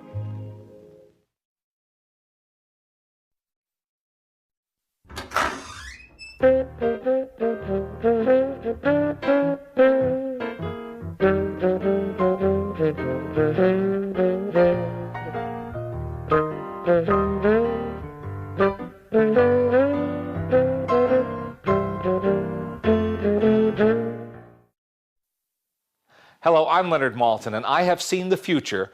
It's inside this man's head. This is Ray Bradbury, the preeminent novelist, poet, thinker, futurist, and science fiction eminence. And it's a great pleasure to talk to you about a subject we both care about, Walt Disney. Thank you. Thank you. Thanks for talking to us, Ray. It's a pleasure. Great to be here. When did you meet Walt Disney? It was a wonderful thing. I was Christmas shopping one day about 40-odd years ago. I was in a department store, and I saw a man coming across the store with a huge load of presents in his hands and his head tucked over the top. And I looked at his face, I said, my God, that's Walt Disney, my hero. I admired him since I was 8 years old. So I ran over to him and I said, Mr. Disney? He said, yes. He said, my name is Ray Bradbury. He says, I know your books. I said, oh, thank God. He says, why thank God? I said, because someday in the near future, I want to take you to lunch. And then he said, tomorrow? How about that? When's the last time someone said tomorrow to you? So the next day, I was in his office, had a card table, soup and sandwiches, and we babbled like a couple of kids. What surprised you most about him as you got to know him a little bit? What surprised me was how ordinary he was. In other words, there's nothing flamboyant there. It was like having lunch with my papa. But the great thing was that he knew that I listened, and he knew that I cared, and he would go out of his way then to entertain me. I went for lunch one day over the years, and on the way in, his secretary said, you have 1 hour at 1 o'clock out. He's got a busy schedule. I said, okay. So we sat at lunch and we babbled like always about everything. And at 1 o'clock, I jumped up. I said, thanks, Walt. I got to go. He said, wait a minute, I got something to show you. So he took me out on the lot. He showed me the new hippopotamus. They're working on a new Lincoln robot. He had to show me that. And the people mover. We came back to the office at 3 o'clock, 2 hours late. And the secretary looked daggers at me. And I said, no, him, you know. So that's an example. And enthusiasm was Walt Disney's middle name. Absolutely. You could tell that from afar, and I'm glad that it translated to your meetings with him as well. Is the story apocryphal or true that you asked him about running for mayor? We've had some bad mayors in L.A. and with rapid transit and all the problems.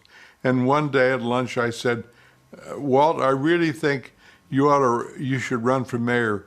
He said, Ray, why should I run for mayor when I'm already king? Which I think is very good, very good. Very good indeed.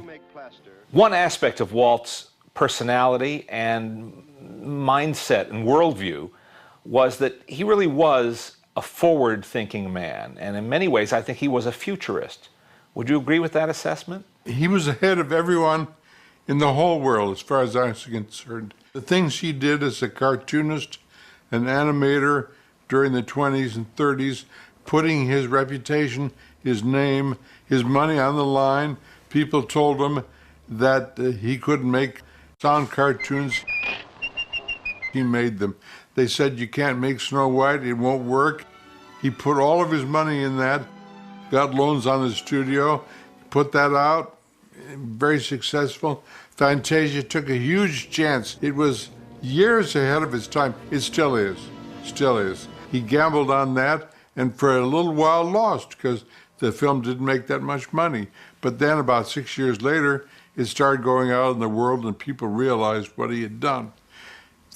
So with Disneyland, with his work at the World's Fair in New York in 1964-65, proved that he was ahead of everyone, always. And he led his colleagues, of course, and his staff in the same direction. And they often didn't know where he was leading them, but they caught on fast. And he seemed to be a great orchestrator of talent that way. He had the sense, I think he was in a toy shop in London, and he saw one of these animators, future animators, buying a toy train. And as a result of seeing him buy a toy train, and Walt had a number of them at home, this fellow became an employee. So that's the way he chose. All of the people that Disney employed were gentle people, and he had the knack for picking them. I want to ask you about some of the specific projects that he worked on, but before I want to sort of set the stage a little. For people who are too young to have experienced it and need to know a little about this, why did science fiction flourish as it did in the decade of the 1950s? Science fiction started to come alive as a result of the impact of the various technologies. Radio during the 20s and 30s, then the invention of television started in 1929 but came to birth in 1945-46. So that by 1950 You had all this amassing of technologies and people's interest in what cars were doing to us, telephones were doing to us, and what TV was doing to us, plus the atom bomb. So with the impact of all these technologies, it was only natural that eventually someone would say, why don't we begin to do films about this? Why don't we do books about this? And I was lucky to be born at just the right time and came to fruition when I was 30 in 1950, and I've benefited from this. What year was The Martian Chronicles first published? 1950. 1950. And then how many years later was Fahrenheit 451? 3 years later. You were right in the midst of all of this. Yes, indeed. Well, in 1954, when Walt Disney put his Disneyland TV show on the air, and while he was building Disneyland, the park, one key element was Tomorrowland. And I wonder if there would have been a Tomorrowland as effective at any other time as it was right at that moment in the 50s. He too was in the midst of that decade of thought and imagination and worry and fear and projections about the future. He reminds me of that fabulous story of the man who jumped on his horse and rode off in all directions. In other words, there were 4 parts to Walt, as there were 4 parts to Disneyland.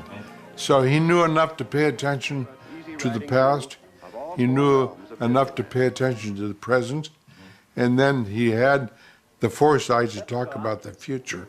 I was very protective of him and Disneyland. I went there the first time with Charles Laughton, the great English actor, and he took me around Disneyland, and he became Captain Bligh when we got on the Jungle Boat, and he keel-hauled people all the way around the ride and plowed through the crowds and took me on the Peter Pan ride over Big Ben at midnight. So when intellectual critics from New York criticized Disneyland, I wrote a letter to the nation saying, if it's good enough for Charles Laughton, it's good enough for me. Let me give you another story. I came back from Paris one time about 10 years ago, went to Disneyland, and I looked on the side of Sleeping Beauty's castle, and I called John Hench over at Imagineering. I said, I just noticed something about Sleeping Beauty's castle. There's a spire there that I saw last on top of Notre Dame and the Palais de Justice in Paris. I said, how long has that been there on Sleeping Beauty's castle? He said, 20 years. I said, who put it there? He said, Walt did. I said, why? Because he loved it. I said, that's why I love Walt Disney. It cost $100,000 to build a spire you didn't need. The secret of Disney is doing things you don't need and doing them well, and then you realize you needed them all along. Everything contributes. Everything adds to the whole. I've been watching the Disneyland TV shows, the Tomorrowland shows that were done in the first season when Ward Kimball did a series of shows about space travel. And they called on people like Willy Ley and Werner von Braun and Heinz Haber to project into the future, the near future, as it turned out. But what occurred to me in all of this was that so many people who look into the future see only bleakness, see only the worst that humanity will suffer from the changes and the upheavals. Walt was an optimistic futurist, and that's rare. Could you comment on that?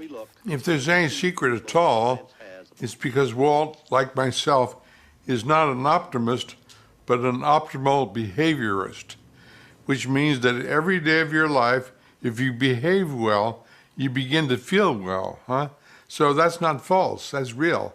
You get your work done every day, and at the end of a week, a month, a year, you turn around and say, hey, look what I did. So you feel good. That's real optimism, optimal behavior. So that's, I think, the way he behaved. And he could look back at the end of each year and see his behavior and it made him want to go on. A lot of people are pessimists because they've never done anything. If you go to bed every night having not done anything, you're going to wake up unhappy, aren't you? So the answer to that is do something every day. Huh? Be busy, for God's sake. Be busy.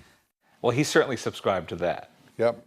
When he put those shows on the air about space travel, and also a famous show called Our Friend the Atom, which Heinz Haber had a lot to do with, he was really doing two things. He was educating America, but he was also kind of propagandizing or proselytizing, I don't know which would be the right word, for America's involvement in a space program. And that show was so popular, and he carried so much clout that he earned with the American public. Yes. I think the impact must have been tremendous. Oh, absolutely. I remember at the time seeing those shows, and they were completely alone. There was no one else in the field, no one else that cared. And finally, Kennedy came along a few years later, and we promised ourselves to the moon. I wonder if those shows had never been broadcast, if public sentiment would have been as enthusiastic, would have gone along with the idea quite as easily. Indeed, it did help very much, yes.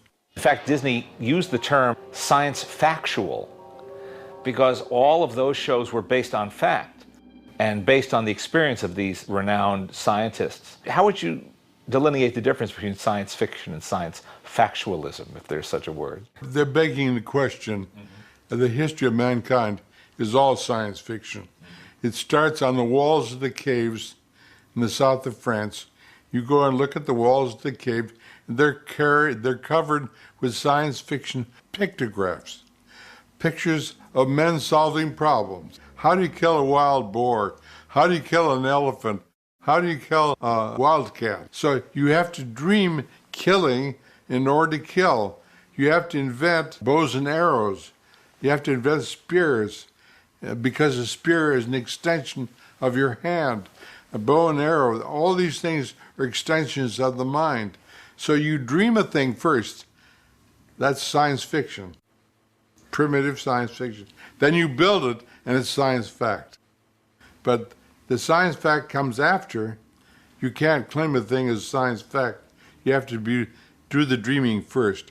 When did you first have occasion to work for and with the Disney Company? I wrote an essay about Herman Melville and Jules Verne as being great representatives of the American will, the American blasphemy. Jules Verne was our French uncle, but part of the American blasphemy of opposing nature on the proper grounds. Ahab went too far, saying he would strike the sun if it insulted him, and Nemo came along and said, don't strike the sun, plug into it with the scientific method and light the seas of the world. When I wrote this essay, people in charge of the United States Pavilion at the New York World's Fair read it and came to my house here and said, we've come to give you a $50 million building. I said, come in, come in. And I said, what's this all about? They said, we're building the United States Pavilion, and we think you can do a history of the United States, starting with Columbus and ending with space travel. So because of that essay, I took over. The Disney people saw, long way around to the point here, the Disney people saw what I'd seen, what I'd done, and they came to me and said, we have a $50 million building, too. Will you help us stuff it with metaphors? So I worked with John Hench and helped create Spaceship Earth down at EPCOT. Now, EPCOT is another great, of course, manifestation of Walt's interest in the future and what the future could mean to all of us, to the average person, in changing what we see as our everyday life. When I was a kid, I went to see the Chicago World's Fair, the Century of Progress. I was madly in love with it. I became an architect in my mind. I didn't want to go home at night. It was so beautiful. My parents had to drag me out. Then I discovered 2 years later the damn fools are going to tear it down. And I thought, how stupid to tear down a dream when we need it, huh? And all the world's fairs, except in the case of the French, they were smart and kept up a lot of their buildings from 100 years ago, the Eiffel Tower and the Palais, the Grand Palais, and what have you. So I always thought when I was a child that someone should build a permanent World's Fair and improve our minds and educate us to dreams constantly, day after day, for a lifetime. And that's what Disney did.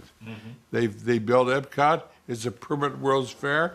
It sheds its skin on occasion. They put in new exhibits. So they refresh the whole process. And if that doesn't represent Walt Disney, nothing does.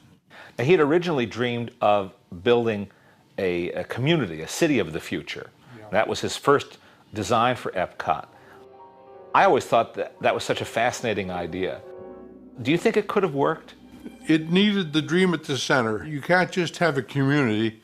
You have to have some central thing that holds the whole thing together.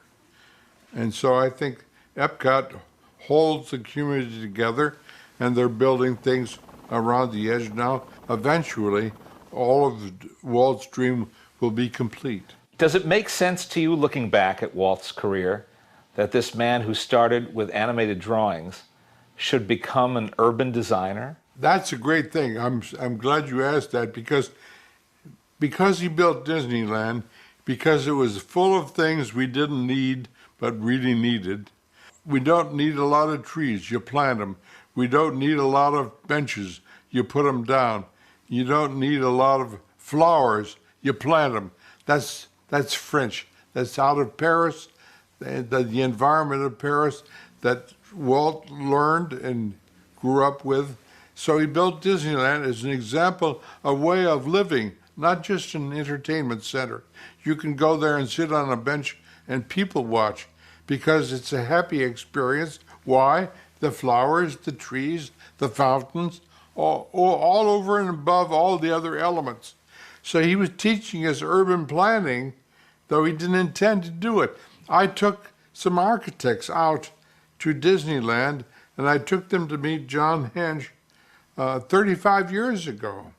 And I worked on a mall myself, but was influenced by what I saw at Disneyland.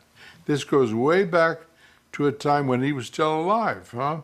But I took all my architectural friends there, and I introduced them. I said, you can learn from Disney and from Disneyland. And they went out then, people like John Jardy, and built malls all over the world. His influence has changed the entire world, not just part of America. The mundane but nice idea of an amusement park, and did something different with it. He built an environment, and no one had done that before, had they? That's right, yes. What I love about walking into Disneyland still to this day is that you're in a place. You're in a place that's not like any other place on Earth. Well, we all want to build a time machine, don't we? We all envy, we like certain stories, like H.G. Wells' Time Machine. So when you enter Disneyland, you're entering a time machine, and you can take various avenues. But the main drag is my grandmother's time. Just a few years before I was born, I could walk down that street in Waukegan, and there it was. But perfect, perfect. And then you take a turn over here, and you're in wilderness country. And then you take another turn, you're in jungle country, where you wanted to be when you were 10 with Tarzan. And then you take another turn, and you're in the future. So the whole thing is one fabulous time machine with a series of doors you can open and go into the past or the future. And yet, it also is very indicative and reflective of that one man, Walt Disney, because that Main Street, for instance, is his idealized Main Street, having grown up in the Midwest. And somebody building a similar park today might not have those feelings at all for that kind of a centerpiece. But it meant an awful lot to Walt, didn't it? Well, he was an unusual man. Walt was a dramatist of the human condition. I've been writing a short story recently about a time machine, an ordinary time machine. You get it and you go back in time in order to get a glass of lemonade from your daughter out on the sidewalk on a hot summer when she was 10. And that's this thing here that Walt can do for you. You want to go back and have a drink of lemonade on a day that's been lost for a long time, he'll do it for you. Do you have a favorite ride or attraction at Disneyland? Oh, I have a number. I love the Pirates of the Caribbean. I was there when they were digging the hole and walked through before they put the water in. And the haunted house, too. I walked through and tried to give them some ideas. I felt privileged to be there and walk around with John Hench and with Walt on occasion. But it's terrific, terrific. What do you think the world lost when Walt died? And he died so young. They didn't lose anything. His personality, his memory is so strong that the world goes on changing. We've got the Grove Mall that opened here at 3rd and Fairfax recently. That's pure Disney. It's built by all the people that he influenced when he was alive. People are always saying to me, do you believe in immortality? I said, yes, I do. I said, I have 4 daughters and 8 grandchildren and my books. I'm immortal. Maybe for only 40 years, but Walt is immortal for the next 100 years. What's the quality you admired most in Walt Disney?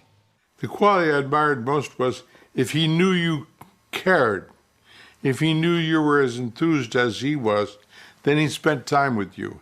He must have recognized that in me that day when he saw me shopping at Christmas, a kindred spirit. So it's that ability to know when someone's really listening. You don't want to wander around a shop and pretend to care about what you're seeing, because the Disney studio is a Renaissance shop. The Renaissance is not dead, it's still alive. All these crafts and arts are still alive because of that enthusiasm. Ray, thanks so much for sharing your thoughts and your memories and your ideas and your great spirit with us. Thank you. It's been a pleasure.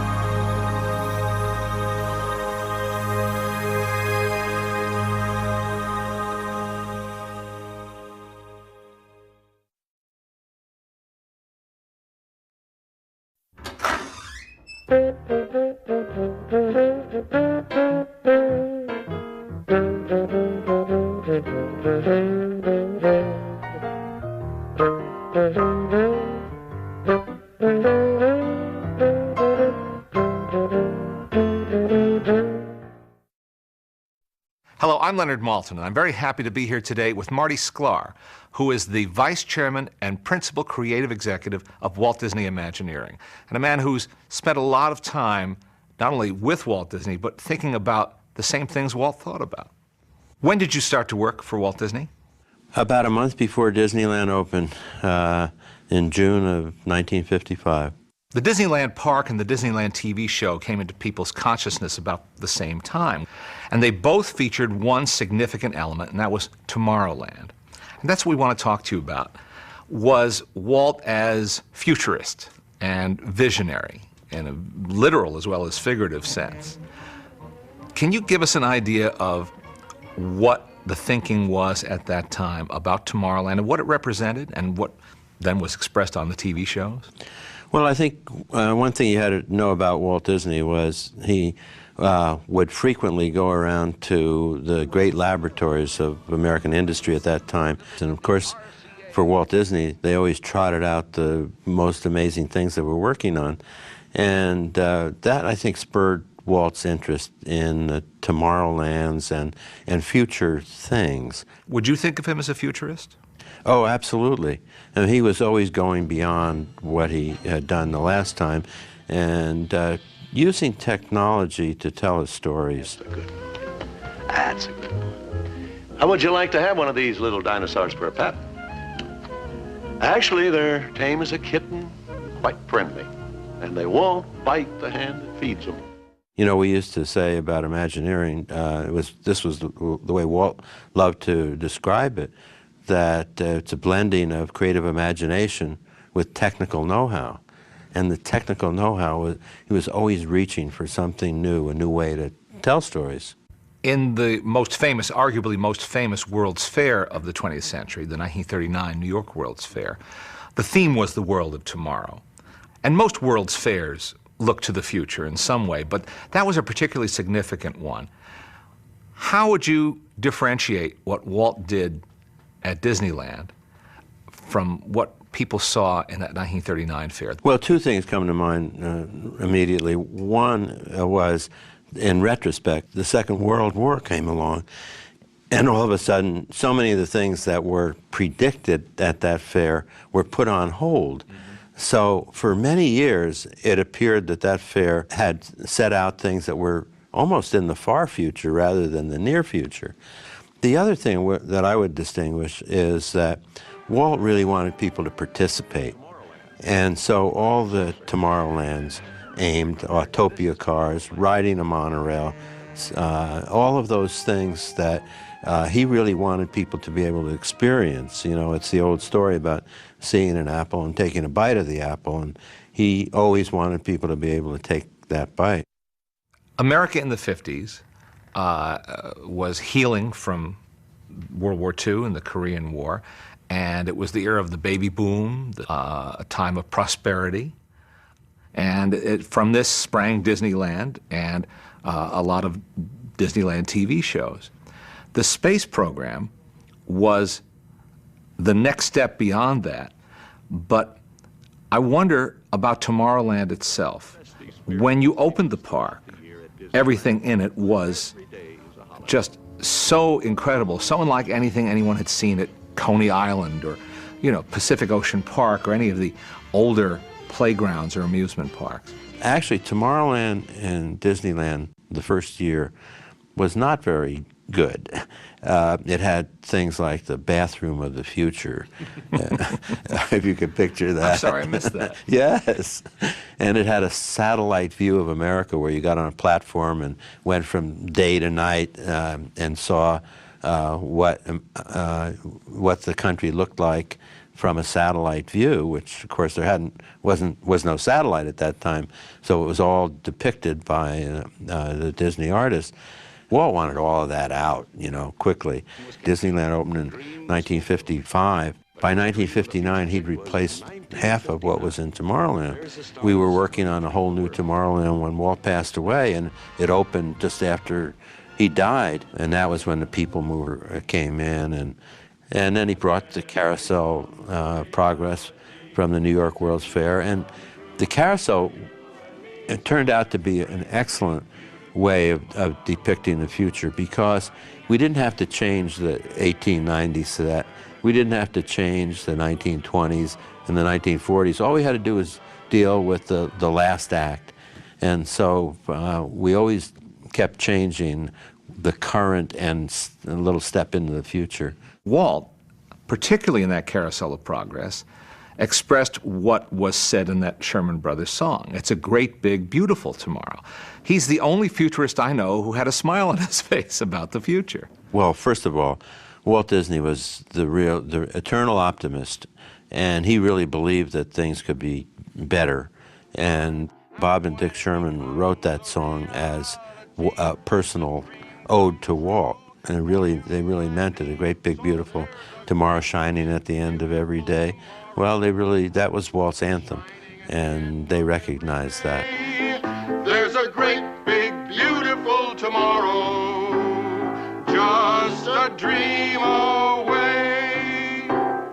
Well, a beautiful tomorrow, just a dream away. That says we're going places. There's progress ahead.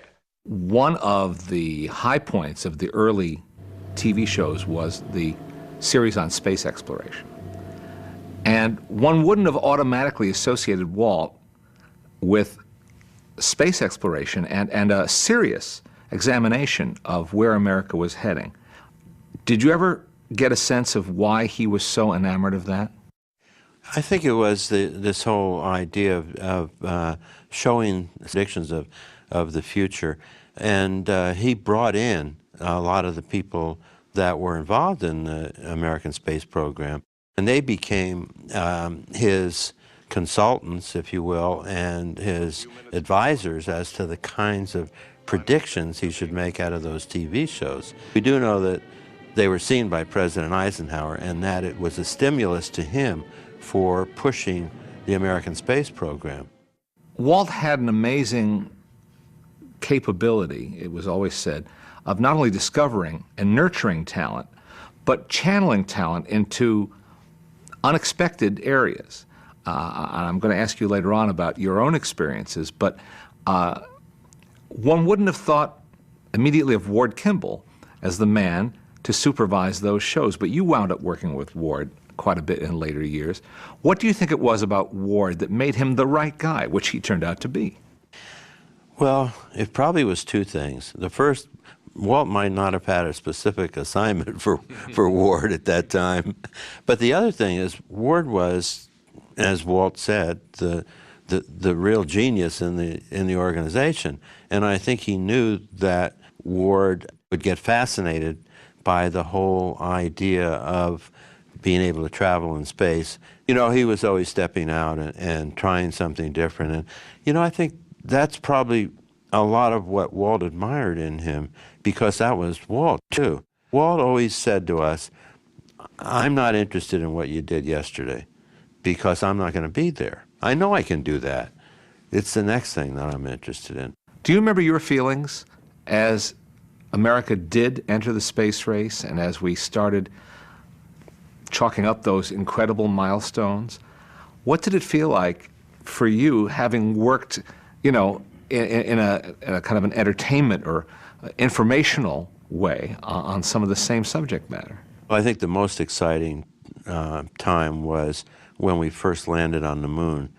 And I was out in Tomorrowland at Disneyland with the flight to the moon, and there were thousands of people who wanted to be there at that location to see whether what we had predicted was actually the way it turned out. And they weren't disappointed.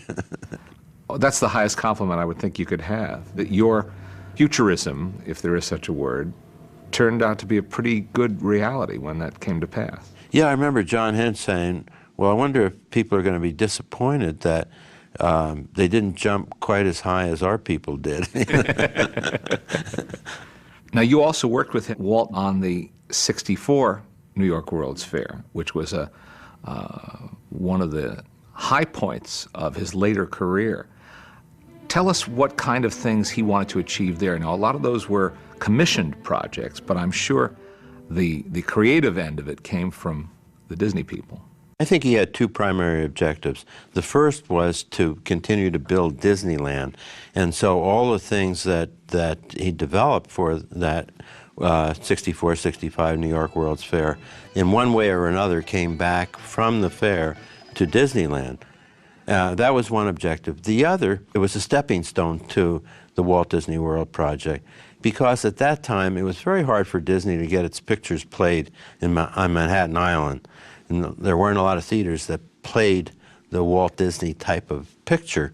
And so there was a real interest on his part in communicating to that, quote, sophisticated New York audience about the kind of entertainment that Disneyland had been putting on for 10 years by that time. One of Walt's great dreams was building a city, a community of the future, and that's what EPCOT originally was intended to be. Can you talk a little about that and his original plans or dreams for that? When he saw a problem, he would identify with it and try to find a way to solve it. And I think that's where the whole idea of EPCOT came in.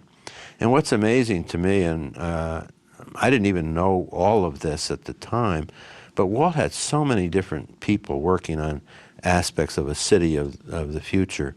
He was really into it. I remember reading with great fascination about his ideas for this model city. And some of the things he thought about have been adopted, like putting power lines underground. But he had more advanced even ideas than that in terms of traffic flow and controlling that so there wouldn't be congestion and there wouldn't be traffic jams that inevitably occur in any city of any size. What do you think his model or utopian community would have been like? It's interesting you use that word because when I was first asked to do some work on the EPCOT project, I came back to my boss, Dick Irvine, who ran design here at Imaginary, the next morning, and I said, I think the name is wrong. And he said, what do you mean? And I said, well, I think it should be called Waltopia. Now, unfortunately, I didn't win, but I don't know if it ever got to Walt, but it really was. It was Walt's vision of a utopian place to live. I believe we can build a community here that more people will talk about and come to look at than any other area in the world. I'm sure this experimental prototype community of tomorrow can influence the future of city living for generations to come. It's an exciting challenge, a once-in-a-lifetime opportunity for everyone who participates. What was the purpose of that EPCOT film? Walt really wanted to communicate what he was planning to do. There were two publics, if you will.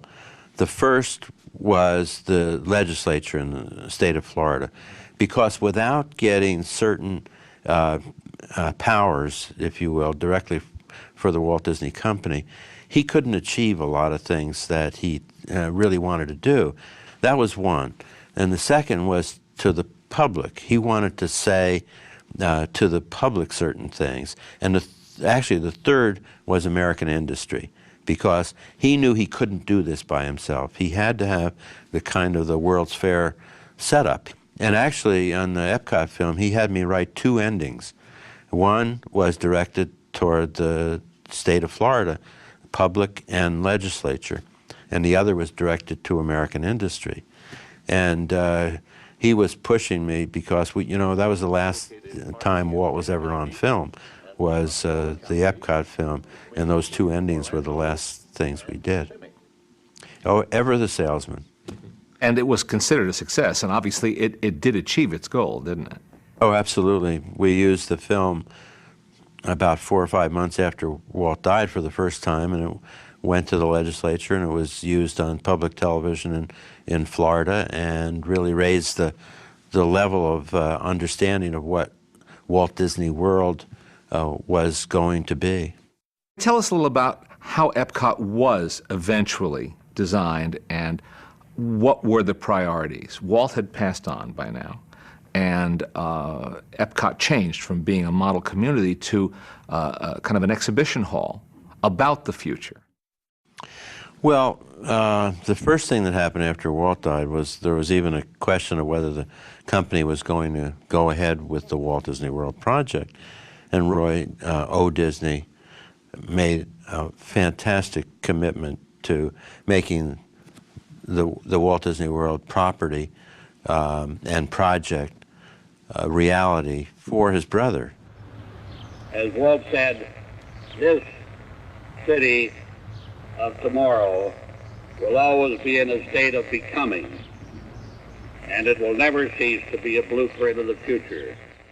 And in fact, Roy had planned to retire and then came out of retirement basically to lead that effort, and he put so much into it that 3 months after we opened Walt Disney World in October of 1971, he passed away. And so we really had to establish the Walt Disney World resort as a place where people went for their vacations. It wasn't until around 1975, almost 10 years after Walt died, that we were asked to look at the EPCOT idea again. Then Bard Walker... He was then the chairman of the Walt Disney Company, wasn't he? That's correct. Said, we have to figure out how we're going to proceed with Walt's idea for Epcot. So we started having a series of meetings where we brought together people from government, from industry, and from the private sector and academia. And we had a conference on energy, we had a conference on transportation, we had a conference on food. One of my favorite experiences was when we opened the Land Pavilion at Epcot. And we had been working with a man by the name of Carl Hodges, who was the director of the Environmental Research Lab at the University of Arizona. And they helped us, they designed the food growing systems. And we were outside the pavilion, all of a sudden he stopped dead in his tracks. And I said, Carl, what's the matter? And he said, I just realized that in the next 3 or 4 hours, more people will see my work than in the 30 years I've been doing this. Now that's impact, I think, and communication of some wonderful work that only some people in the field had known. Now the public was getting all this. You took these things out of the lab and put them into public view, and very prominent public view. Nobody listens to the government when they proclaim things in most of these areas. Nobody trusts industry because they have an axe to grind. But everybody trusts Mickey Mouse. So everybody fed back to us that we had a role to play in communicating many of these subjects. Has Epcot changed as much as Tomorrowland has had to change to keep up with this constant chasing the future? It's changed in some degrees, importantly. In other ways, it hasn't changed enough. We're doing a pavilion right now called Mission Space, which will open late this year. You know, that future is a moving target, and it moves faster and faster, as a matter of fact. So we have a big challenge in keeping up with that. That's a wonderful circle that's come around, though, that from the beginnings of Walt and Disneyland's involvement with space and even prodding America toward interest in space exploration, you're now doing it again at Walt Disney World. And that's a good point, Leonard. It is full circle, and I think Walt would be very proud of this one. Can you summarize in any way, you've had so many years of experience in different arenas, even under the umbrella of things you've worked on for the Walt Disney Company. Can you summarize the kind of lessons you took away from Walt, particularly as regards his constant looking toward the future? Curiosity, a big one. Always wanting to learn more about whatever subject you were dealing with and really know it. Courage. You know, when you've decided that this is something you're going to do it right, absolutely right. Quality. Walt was so focused on quality and giving the public more than they would expect. And the optimism piece. I mean, he really believed in that. But I think, and storytelling, of course.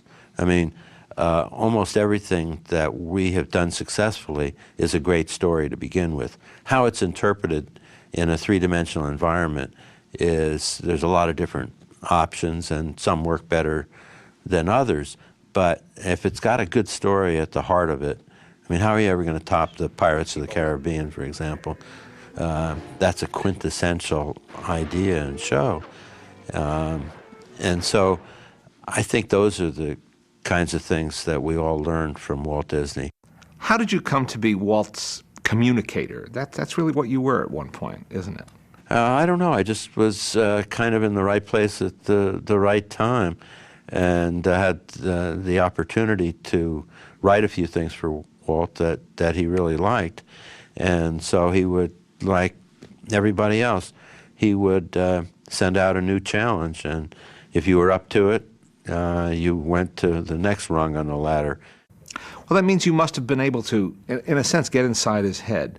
No one could have fully understood the genius that was Walt, but you must have understood to a pretty great degree how he thought and how his thoughts came together I've expressed it this way. You know, I never had to think like my father as much as I loved him, but I had to try to think like Walt Disney because I had to find words that he would be comfortable with saying.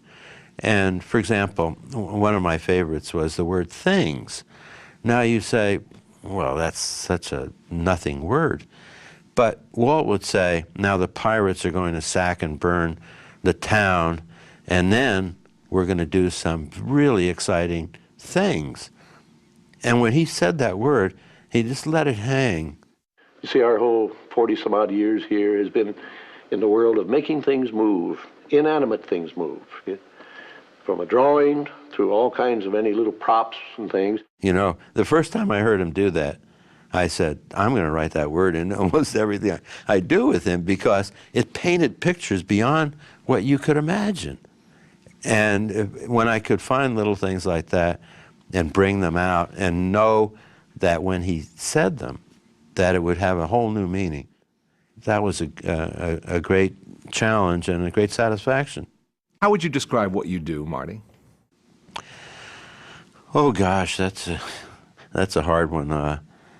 I think the wonderful thing about my job is that there's so much talent here, and everyone has new ideas and want, obviously, to sell their ideas to the management of the company. So what's difficult for me to think about doing something else or retiring is the fact that I come into work every day and there's new drawings, there's new ideas, there's people with passion about what they do. And I think, if anything, what someone in my position does is enable those ideas to come forward and to have a chance at becoming reality. What else gives you satisfaction at this stage of your career? Well, at Imagineering, first of all, it's the reputation of Imagineering, and wonderful thing is receiving letters constantly from young people who want to become Imagineers. That says a lot. You know, Walt started bringing some of the great talents from the studio to Imagineering. He would bring Mark Davis and Claude Coates, a great background artist from animation, and John Hinch, and Lane Gibson and his sculpting talent. He didn't know he was a sculptor, but Walt told him he was a sculptor. And all of these people trained us all in goals they set and the quality of the product that they developed and their storytelling talent and the attention to detail. And all of that has gone into this great mix that Imagineers now draw on. And I actually think there's more talent here today than there's ever been, which is a great tribute to Walt and those who went before us, and a great challenge for anybody new that comes in here. Just to sum this up, Marty, you were recently profiled in the Los Angeles Times, where they described you as kind of a living link to Walt Disney for so many people who work here in the company, that they look to you because they know you were part of his inner circle. How does that make you feel? Old. No, but you have the magic. See, you did get something from working here. You have a youthfulness of spirit. Well, it's a challenge. You know, I'm next month, Leonard, I'll be 69, and you know, you think about what you're going to do with the rest of your life. And I have people come to me almost every day and say, "Marty, you can't leave. We need you here. You keep the thread." And so that's hard because, you know, do you live outside your own body, or do you say, you know, there's other things that I want to do? And as I said earlier, the good news is that when you come in every day and there's so much energy and passion for what we do here, that makes it a little easier to stay around and grant the wishes that so many people express to me.